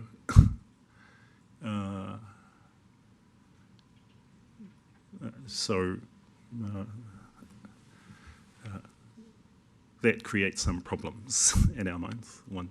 Two, it's compounded by the fact that 2 of the reviewers were from Te Arawa. So the personal undertaking that they'd given to us to come back and recheck after the initial review process was done is problematic in our mind. What that means is that the opportunity not to respond a second time after the draft report impacts on what the quality of the final report will be. And Kylie has pointed out some of the issues in the recommendations. So Te Arawa were a little bit surprised about how this process played out, because we know that this council knows what positive engagement looks like and what genuine partnership is, because a number of us have worked together and carried that out. That is fundamentally the point that I have to make. And I won't reiterate the points that Kylie's made. So the report is an improvement on where we were 12 months ago, but it could have been much better if fuller and more meaningful consultation had occurred. Kia ora tātou. Kia ora and thank you. Councillor Baker. Tēnā kōrua, mihi ana. Apologies for the one eye open today. Blinken scratched my eye with my contact lens, so that's the only way I can work at the moment. But thank you for your kōrero, and I do share a lot of those sentiments. I've had a few email exchanges with staff on why we got here and how we got here and what I think we should do collectively moving forward. But just a quick question for you, Kylie, on the idea that those big high-end strategic decisions should go to iwi chairs, effectively. As a member of the Rangapu yourself, do you have a sense of the Rangapu's comfortability with some of that shifting in conversation and responsibility? Tēnā koe e hoa. Kia te pai tō karu. I think there is a reluctance for change, but I think it's more about the ambiguity and not being clear on what the lanes are. And so the Rangapu, credit to Te Rangapu, they've been holding that space on behalf of tangata whenua for a long time. And, wana mihi to them for upholding that space. But since many of us have entered into these treaty settlements, and we are actually mandated iwi authorities, that scope has narrowed in my mind, but it hasn't been communicated or actually implemented within the organisation. So I do believe there is a place for Te Rangapu mana whenua, but their scope does not. Well, first and foremost, they do not have the mandate of Ngāti Pūkenga to speak on strategic, influential decisions, and that should be removed from them, which relieves them of that sort of responsibility and that burden, and actually prevents us from entering into those moments that happen at the Armitage. Kia ora. Sorry, just last question. Sorry, Hemi, saw your finger go up there real quick. My feeling or thinking is that actually a wānanga with iwi chairs, Rangapu and us needs to occur to go through these recommendations and wānanga them out. Is that effectively what you would also propose, or do you have an alternative recommendation to what we're considering here today? What would both of your respective perspectives be on the best way forward from here? Tēnā koe hoa. Just to clarify a point that Kylie was making, we have the various collective forums where iwi and hapu reps represent, and the combined forum would be Tangata Whenua Forum would be an example of that, and I'm on the senior leadership group of that entity. In that space, I'm a representative of my marae, but I'm not a representative or the mandated representative for my iwi.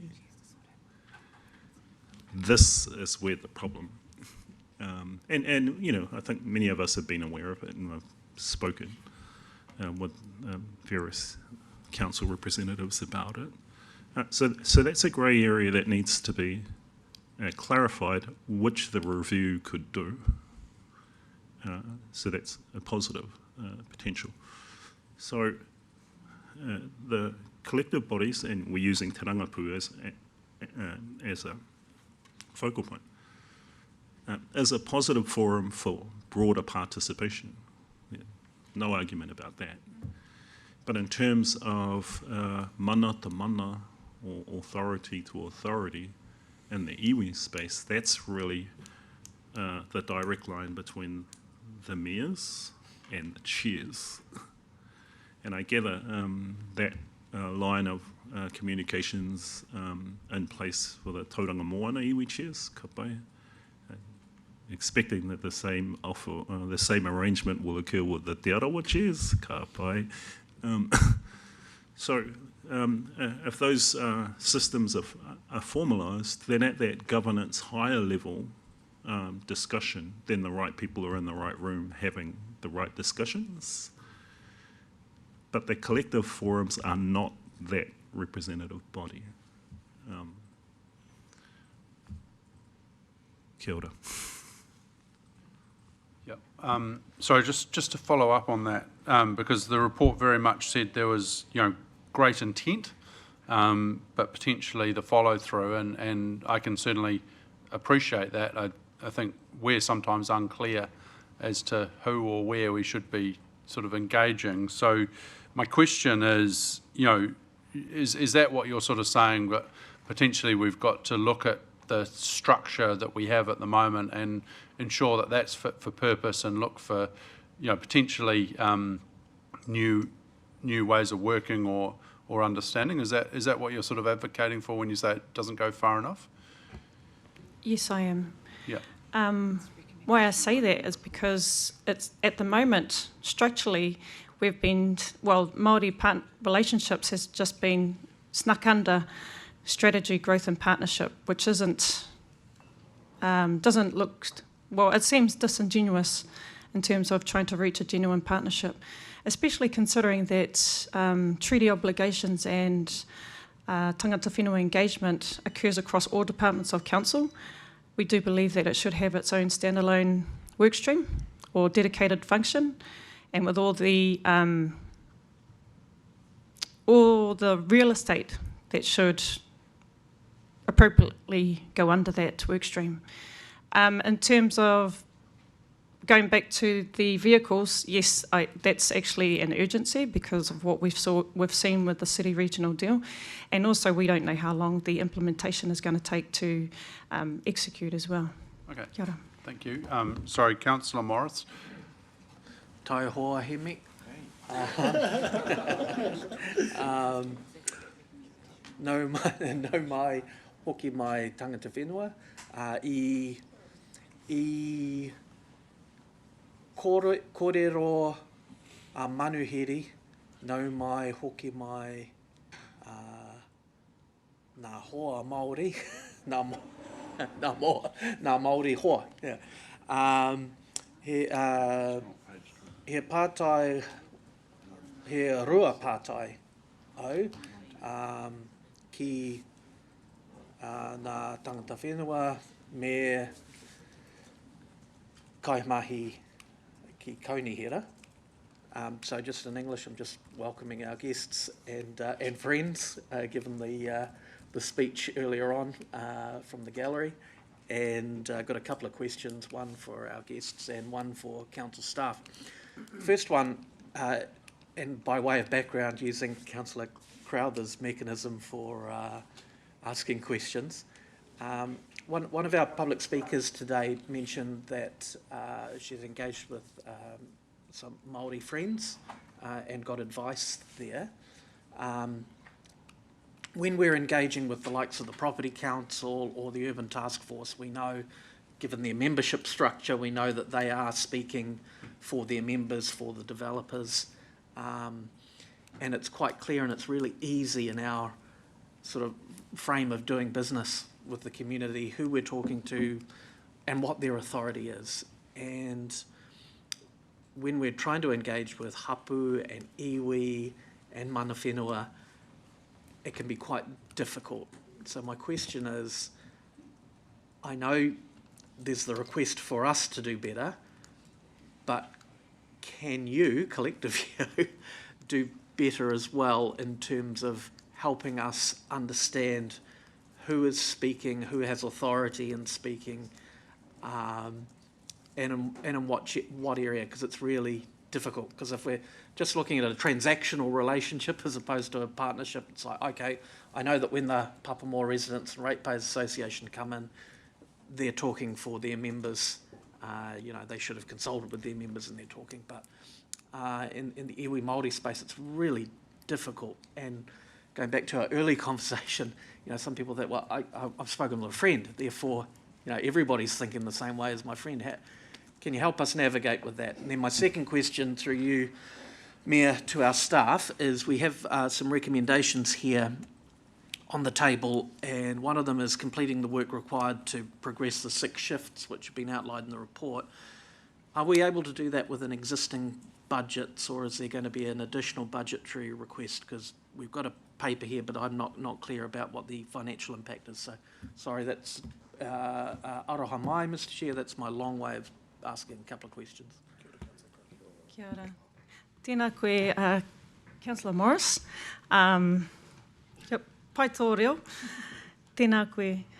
Just in regards to your first point about can we do better, of course we can do better. The issue is that we've never been asked who to go to. So we've, through a lot of the policies and I guess what has been done before has just been the default. And so we've never been asked what's the best alternative. And so that's why we jumped on this opportunity for the engagement review process so we can feed into it.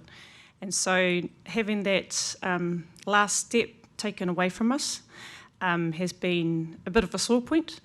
But want to credit one of the recommendations in the report is to establish relationship agreements where we can direct you to who the right, the right vehicle, the right person. That would clarify a lot, but also review processes as well. That would be helpful as well. Tēnā koe. And just to add to that answer, and it was your question, Mr. Mayor, about do things need to change? Do they need to adapt? The simple answer is yes. So the issues that I've raised earlier are fixable, but they're not fixable if the attitude doesn't change. So as we know, and as I know this council knows, you put time aside, you show adequate respect to those that you want to have a relational and empowering relationship with, then it'll be fine. But I also understand that there are time deadlines and there are cost limits. That needn't, as we know, limit meaningful engagement. So I'm just considering that the issues I've raised are a bit of a hiccup, and if we're aligned and well-focused and genuine in how we engage, then it's resolvable. So yes, change and adaptation is required, but we can put the right systems and processes in place to achieve the shared goals that we have. Kia ora. I just wanted to touch on one of the questions that Hautapu asked about what's a potential solution moving forward. Is it a wānanga? I think it might be a series of conversations, firstly with the iwi chairs first, to determine what that actually looks like, what our lane looks like, and what the Rangipu lane looks like, and then having that conversation with the Rangipu as well as a way forward. Yep. Kia ora.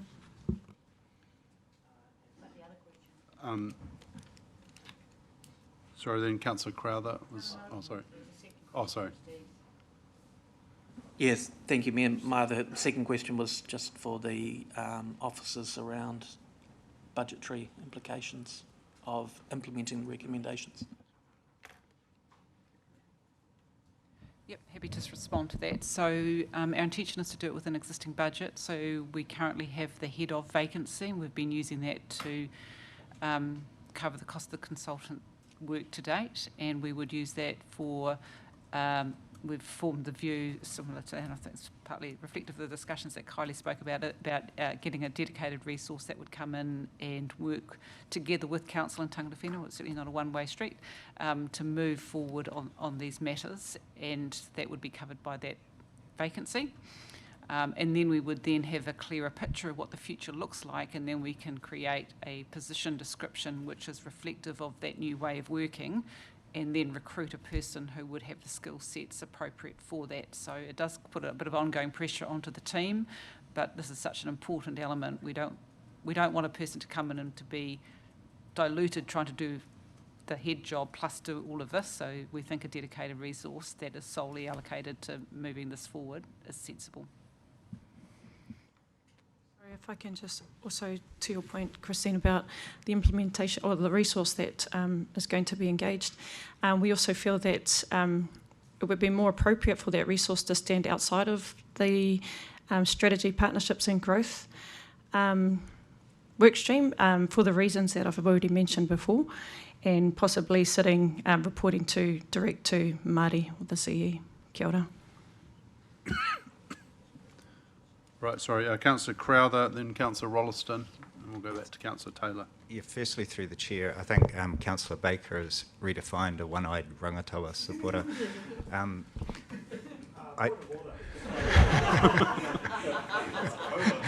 Denied. Yeah, thank you both for coming in, and I'm really glad this issue has been explicitly raised. The very first briefing we had in, I think, August 24, it's something that I had raised, and I felt it just still, a year and a half later, it hasn't been addressed at all to my satisfaction, so I'm very grateful. And I think, to your point, Hakopa, around what engagement should look like, I think the wider community would echo those very points and would come to us if we allowed them to, or gave them a format to do that and say exactly the same thing. So I think there is a sort of a parallel process that we need to do there. But my question is, probably sort of throwing the challenge back a little bit to yourselves, is that in the regional deal, which I was kind of shocked that the communication hadn't happened. But having said that, there was a mandated appointment to be the filter there. And my understanding, and I had the conversation actually with Councillor Rolleston early on, and I said I'm a bit concerned about where the iwi chairs and structures are at with that deal. But it seemed like it was all connected up in terms of from the feedback I got from the organisation, and then sitting in those combined tangata whenua forums, and I think you were there at one of them, Kylie, at least if not both that I attended, and there seemed like there was a flow of communication. So did it just break down at the end, or was it that whole process was flawed? And if so, why weren't we informed directly by yourselves, at that time? Yeah, kia ora, Councillor Crowther. So when I started attending the combined tangata whenua forum, they were already mid-conversation. I had no idea that the chair of that forum was appointed on my behalf. I had no idea. And why didn't we tell you? Is because we're still trying to figure out what's been discussed on our behalf, quite simply. Yeah, I'll leave it at that. Councillor Rolleston. Oh, if I could just give a bit more clarity, and tēnā koe, Councillor Crowther. The representatives in any of the collective forums, whether it's Te Tauihu, Te Rangapu, etc.,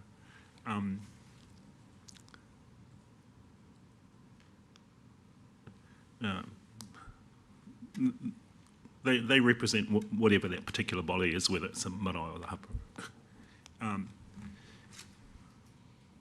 But with little, if any, exception, the iwi chairs are not part of that. It's a completely separate structure. So, tangata whenua representation in the regional growth space stems from the collective tangata whenua forum, which is not representative of iwi leadership. Right. So that's where the breakdown, sort of, or, the issue occurs. And actually, and that could be okay, but what can't be said is that that person was the mana whenua representative.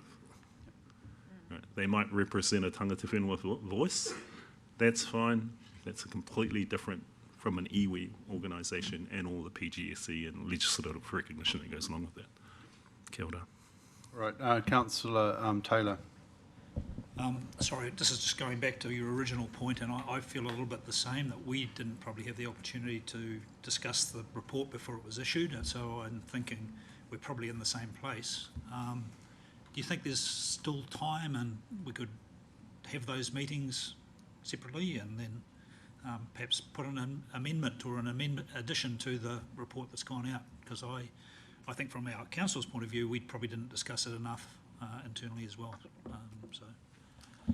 Yeah, absolutely. It's fixable, and many of the recommendations in the report are absolutely fine, as is the sort of general analysis.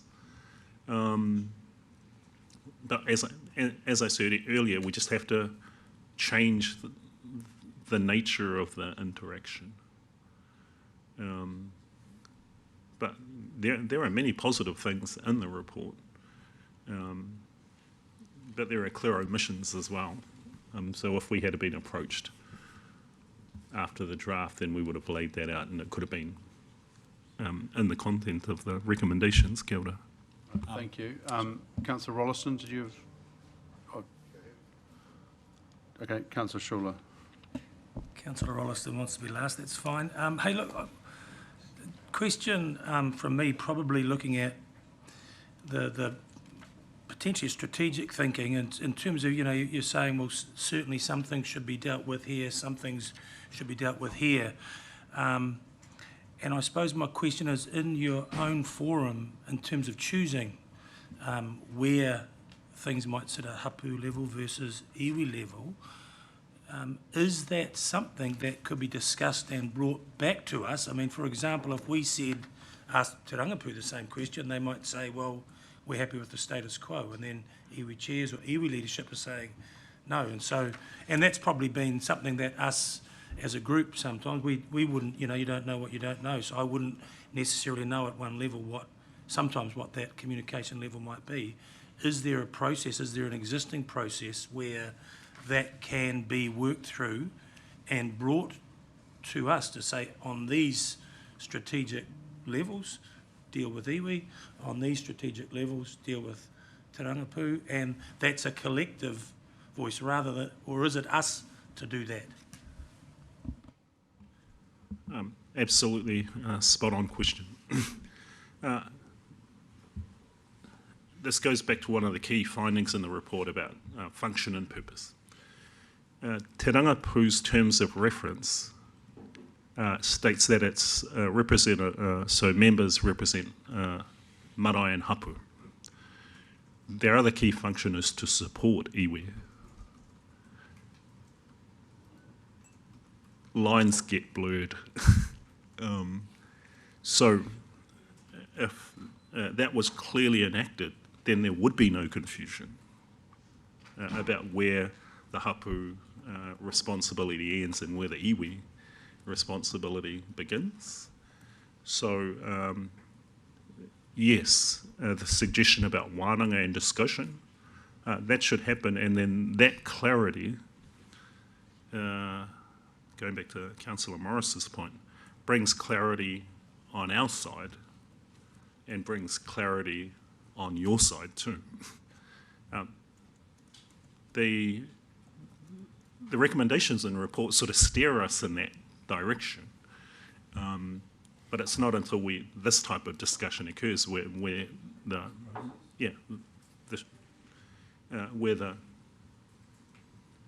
lines of confusion are clearly identified, then they can be addressed. Kia ora. Sorry, if I could just add to that. This discussion actually validates the exact reason why we need a dedicated workstream and implementation manager, because this particular distinction is what creates a lot of angst, not only with council but obviously with tangata whenua. So you have to know where the invisible lines are, and only tangata whenua can actually see them, and only tangata whenua can actually embed them into council processes and departments as well. Kia ora. Right, thank you. I do want to keep moving, but we'll hand to Councillor Rolleston for the final question. Thank you, Mayor. Yeah, a few questions, quick ones. The first one is, Kylie, you mentioned you're Chair of Ngāti Pūkenga. Are you here today representing the chairs of Tauranga Moana? Is it, no? No. So you will need to speak back. And Hakopa, you're speaking on Tapuika. Tapuika. Kia ora. Okay. Getting right to the nub, we've got a paper in here, and there's discussion on an implementation manager, and I think we've heard a few processes that perhaps could have been better here, and I think there's a sort of a clarity around the role of Rangapu iwi. Would you have, I'm trying to get a view, because I'm impatient. We've been talking about this for a while, and I don't want to sort of delay it too much. And you've given some confidence in an implementation manager, so my questions are related to that. Do you think that the implementation manager could lead a number of these kaupapa that have been discussed today, these wānanga, whatever we call them? So that's the first question. So, can we keep going, or and bring in that person to execute some of these outstanding issues? And you mentioned around the reporting line of that role. How do you think that role can also ensure that there's direct line to tangata whenua throughout? So 2 questions around, do you think, yes, I think they've heard a number of things that still need to be resolved. We need somebody, we want somebody to come in and move them with some haste.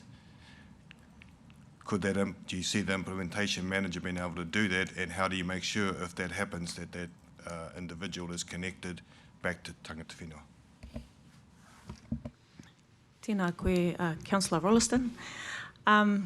Just to your first point about the implementation manager, absolutely. But ultimately it depends on the calibre of the implementation manager, and if they actually are connected to tangata whenua, that would help with the urgency.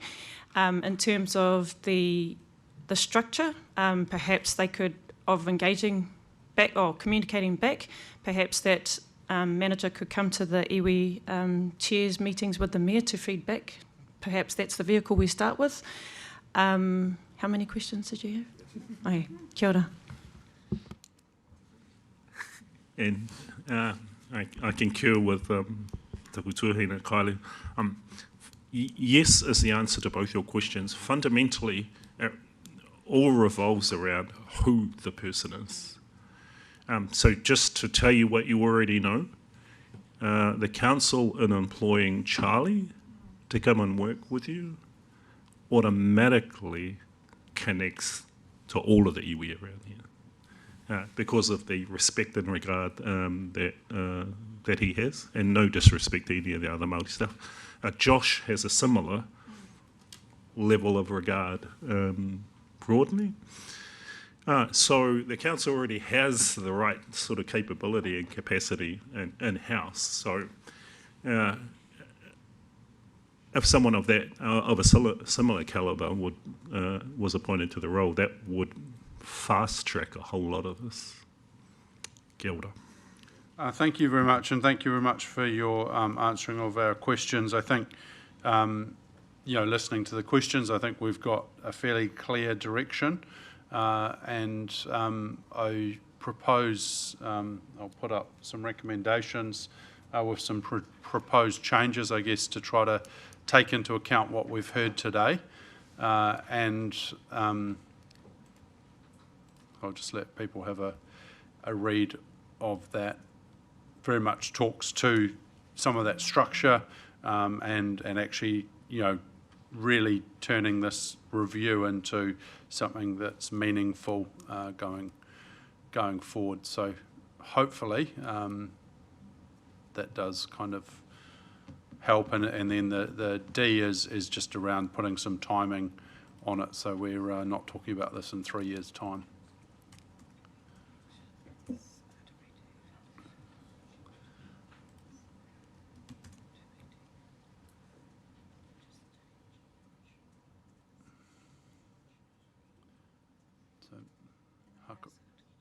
Yeah, sorry, happy to, because this is a new recommendation, Hakapaga would just like...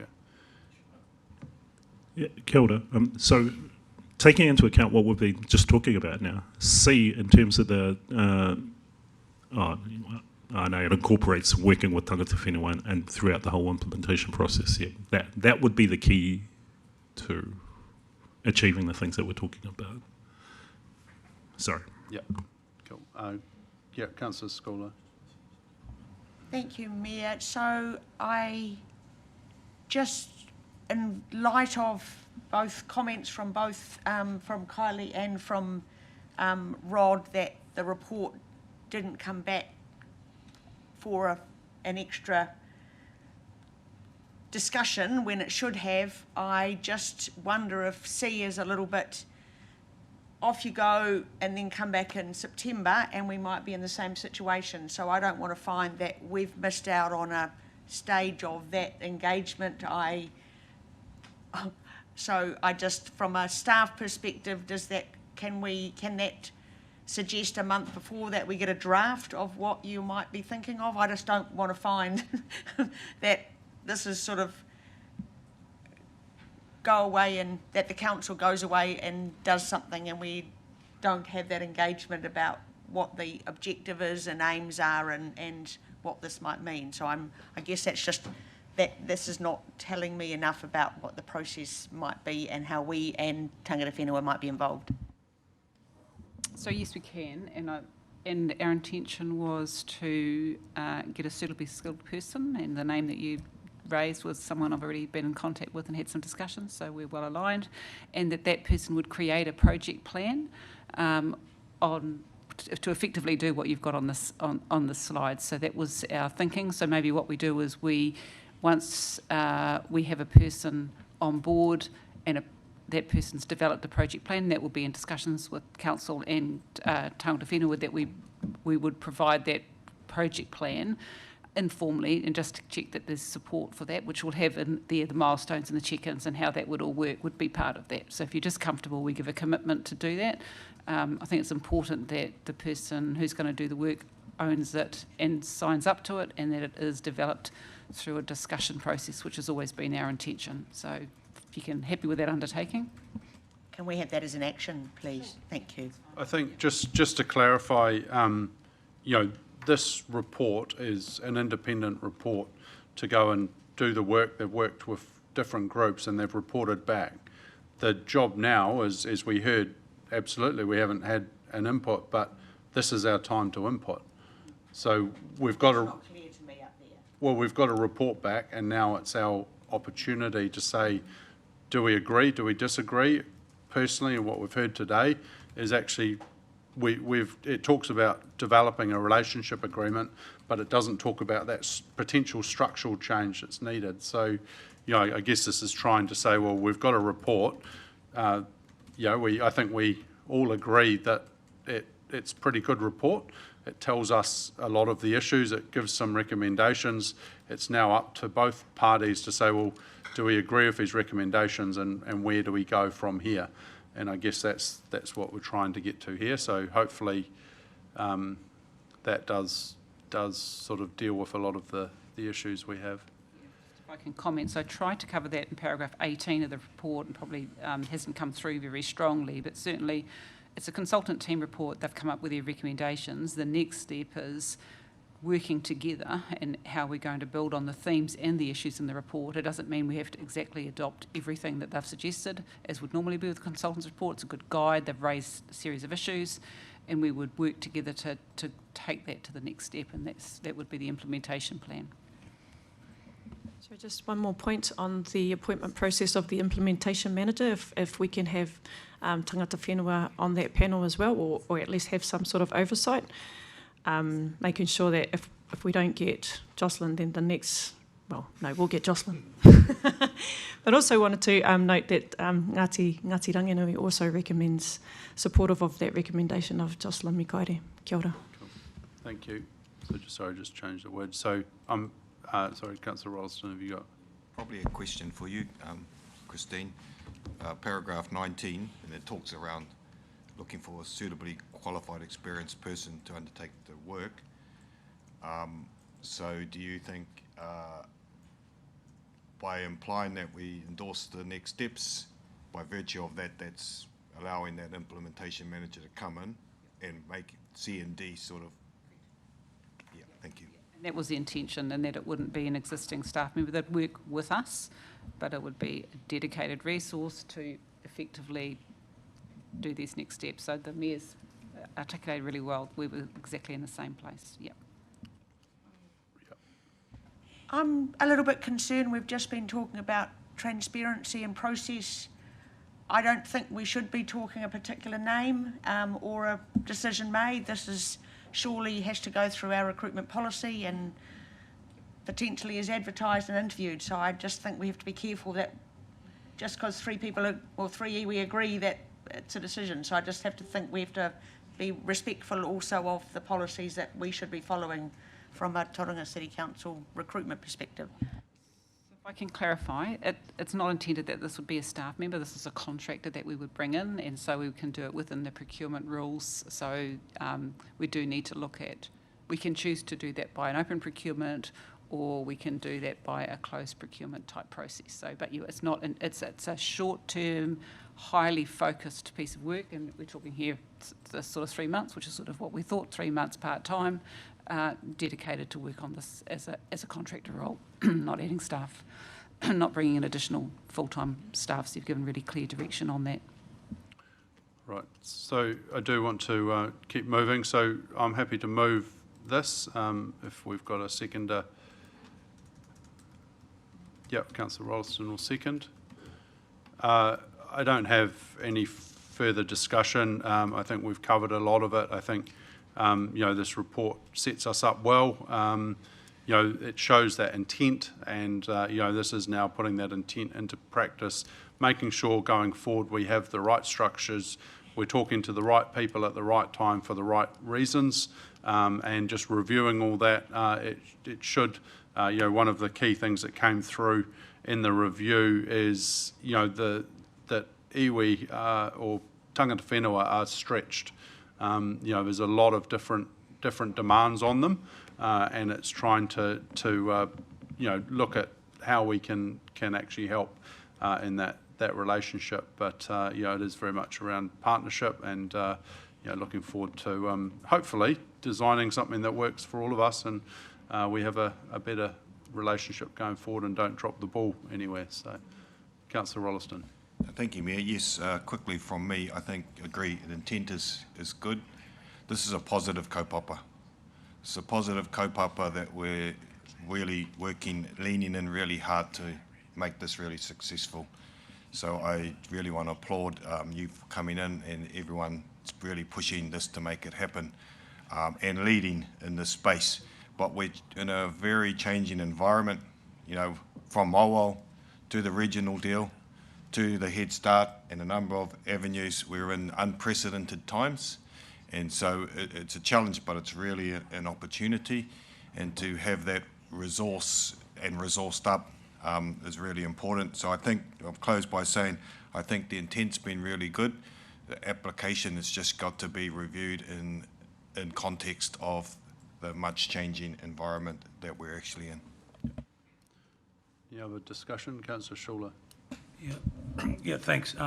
Appreciate what's been added in. I suppose one thing I do want to just mention, and the report did talk about a lack of a shared direction. So I think while we're talking about implementation managers and what we're looking to achieve, that covers structure and function, it covers process and operations, but us as a council need to be really clear on real clarity and tangata whenua on the purpose, the priorities and the direction of the relationship. That has to underpin everything.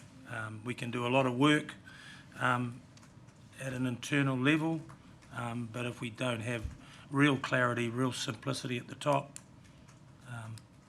I think, yeah, so for me, we need to make sure that's a real key outcome of this. Any other discussion? If there's no other discussion, I just want to thank the reviewers for the work they've done.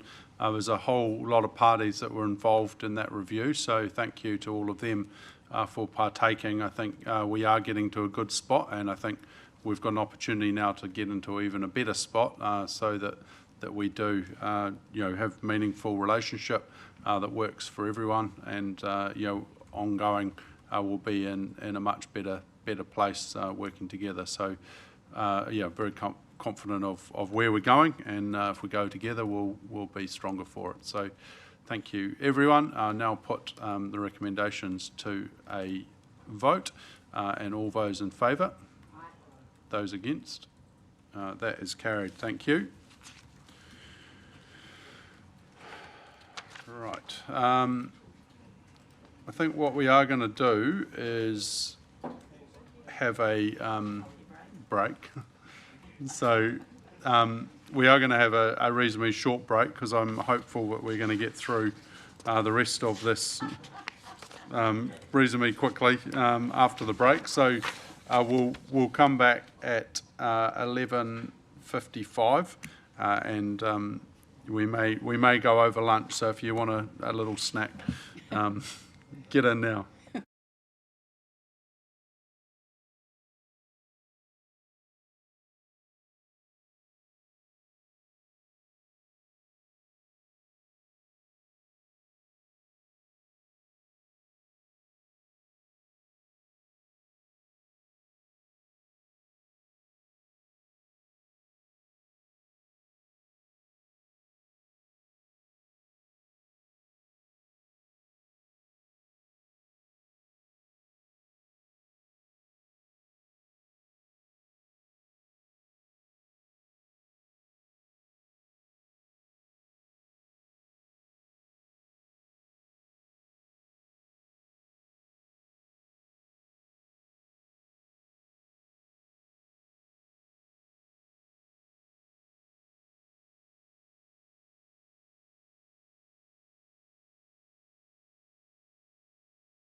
Welcome back.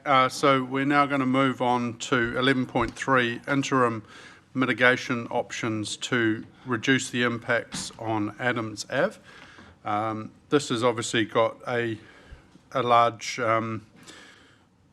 it could get into a large agenda, but we're going to very much focus on Adams Ave and those mitigations.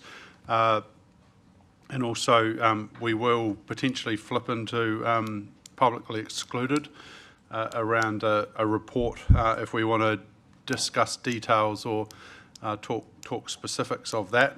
Please just let me know. So we'll try to schedule it in two parts, a public part, and we'll do as much as we can in public, and then we can go to public excluded as required. So Amanda, got Nick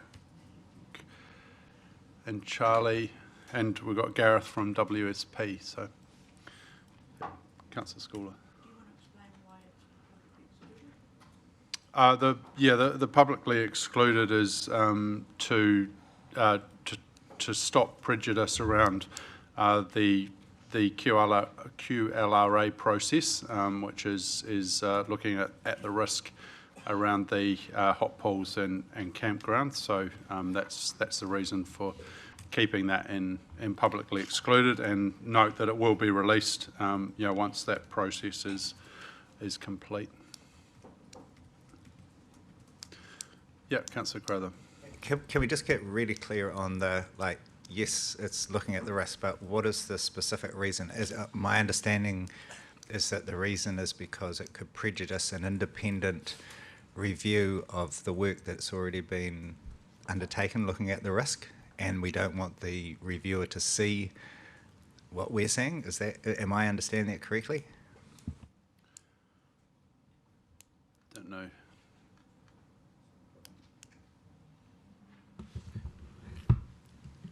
We are encouraging and maintaining our position for the report to remain publicly excluded for the reasons that have been outlined, but the WSP report should remain excluded until Tonkin and Taylor complete the QLRA for the Harbourside campground area. The report discusses risk and public safety matters, including Adams Avenue, which could be misinterpreted as part of the QLRA and prejudice that process if released early. Public exclusion is also necessary to support risk management and protect public health and safety in accordance with Section 2D of the Local Government Official Information Meetings Act. To avoid prejudice to measures protecting the health and safety of members of the public, it should be noted that it's only the attachment that is excluded, not the full report. We were also asked about the release of the maps into the public. So my understanding is the TARP maps will be released. They need to be released because they inform some of the boat ramp opening, and the second map is we're comfortable with that being released as well. Sorry, and then just to clarify, there's that map of where the Bund location would go, so that has been released, is that right? It can be. We're comfortable for that to be released. Cool. Yeah, Councillor Crowther. Yeah, through the chair, Charlie, can you just maybe, rather than the sort of the formal response, which I do appreciate, but in terms of the specific question, is it that we don't want the public to see it, or is it that we don't want the TNT consultant to see the report? It's the public, and at risk of misinterpreting the information in the report. Then to the chair, I would suggest that I don't understand the grounds on Lagoima for refusing to make that public, because to say that someone might misinterpret something, we would not put much in public.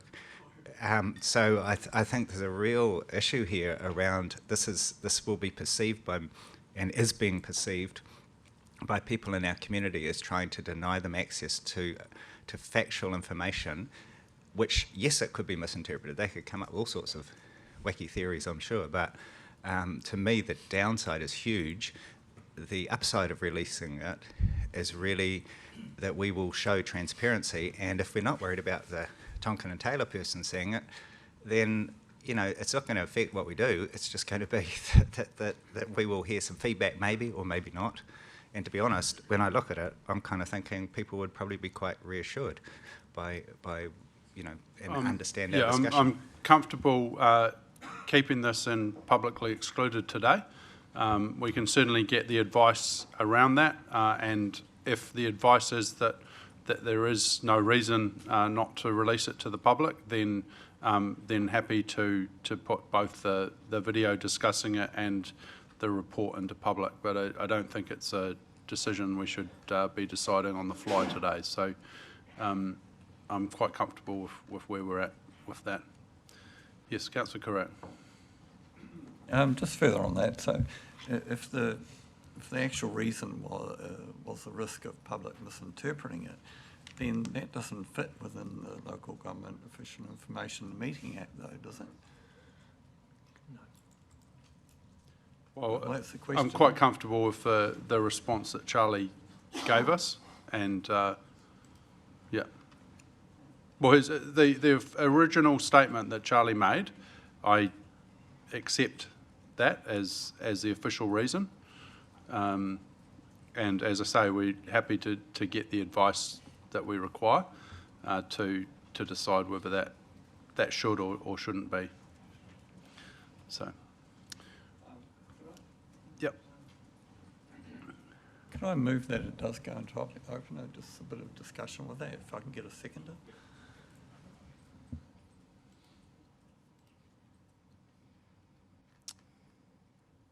Well, look, I think without legal advice, I'm not comfortable with that going into the open. So, yeah.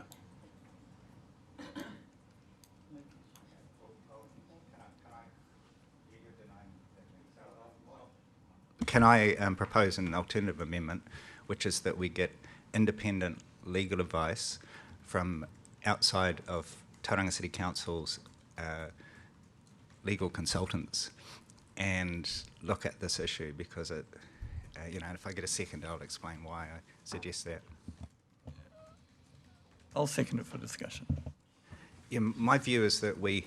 Well, okay, look, I don't think we need to discuss it. We'll get independent legal advice and let's move on with the discussion, but it's not going to be discussed today in public. So that's... No, there's no reason to.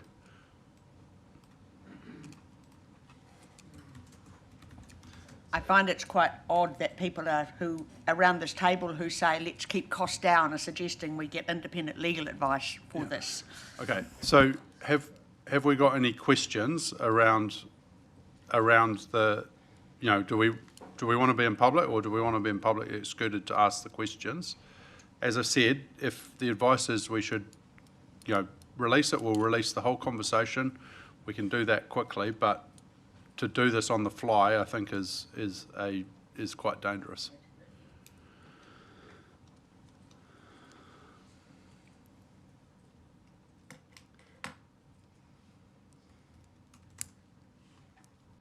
Is there any questions?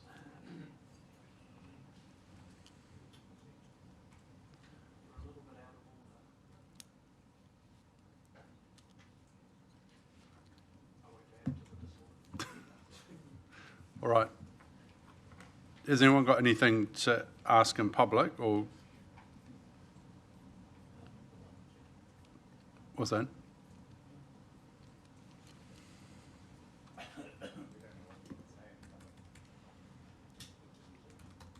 We can ask general questions that don't specifically mention the report if we want to discuss the report. Can I just clarify then? The question is, can we ask questions relating to the report if it's not what seems to be specific information about it, or do we just, if there's anything at all about the report, because basically the whole thing's about the report. Yeah. Like, so what's an example of something we could ask that's not about the report? Yeah. Could we let this lay on the table until next week's meeting on the 2nd, and then have the discussion then? I apologise if we do end up doing that we have the Geotech people here, and I apologise for any inconvenience, but is that an option? Well, it's an option. I don't think it's a good option. We're being asked to receive a report, and we very much it's, you know, noting and receiving, and then, you know, we can defer a decision on what we do. But I think I've got a lot of questions that I want to know answers to, and I think that informs what we're going to do next week. So I think to not discuss this report at all would be, you know, a lost opportunity in my mind. Yeah. Just to add to it, the high level of public interest to me is actually paramount, and I'd prefer to have it in the open if we could, and if it's appropriate to do so, and that's why I'm thinking perhaps a deferral until we establish a bit more substance around the reasoning to have it in a closed session. I think that would be appropriate, and yeah, it might cause a bit of delay, but it's not too far away. Yeah. Well, I'm going to move to go into publicly excluded. Have I got a seconder? Yeah, Councillor Scholar. All those in favour of going to publicly excluded? Those against? Okay, Councillor Crowther. Thank you. We'll just get up and running.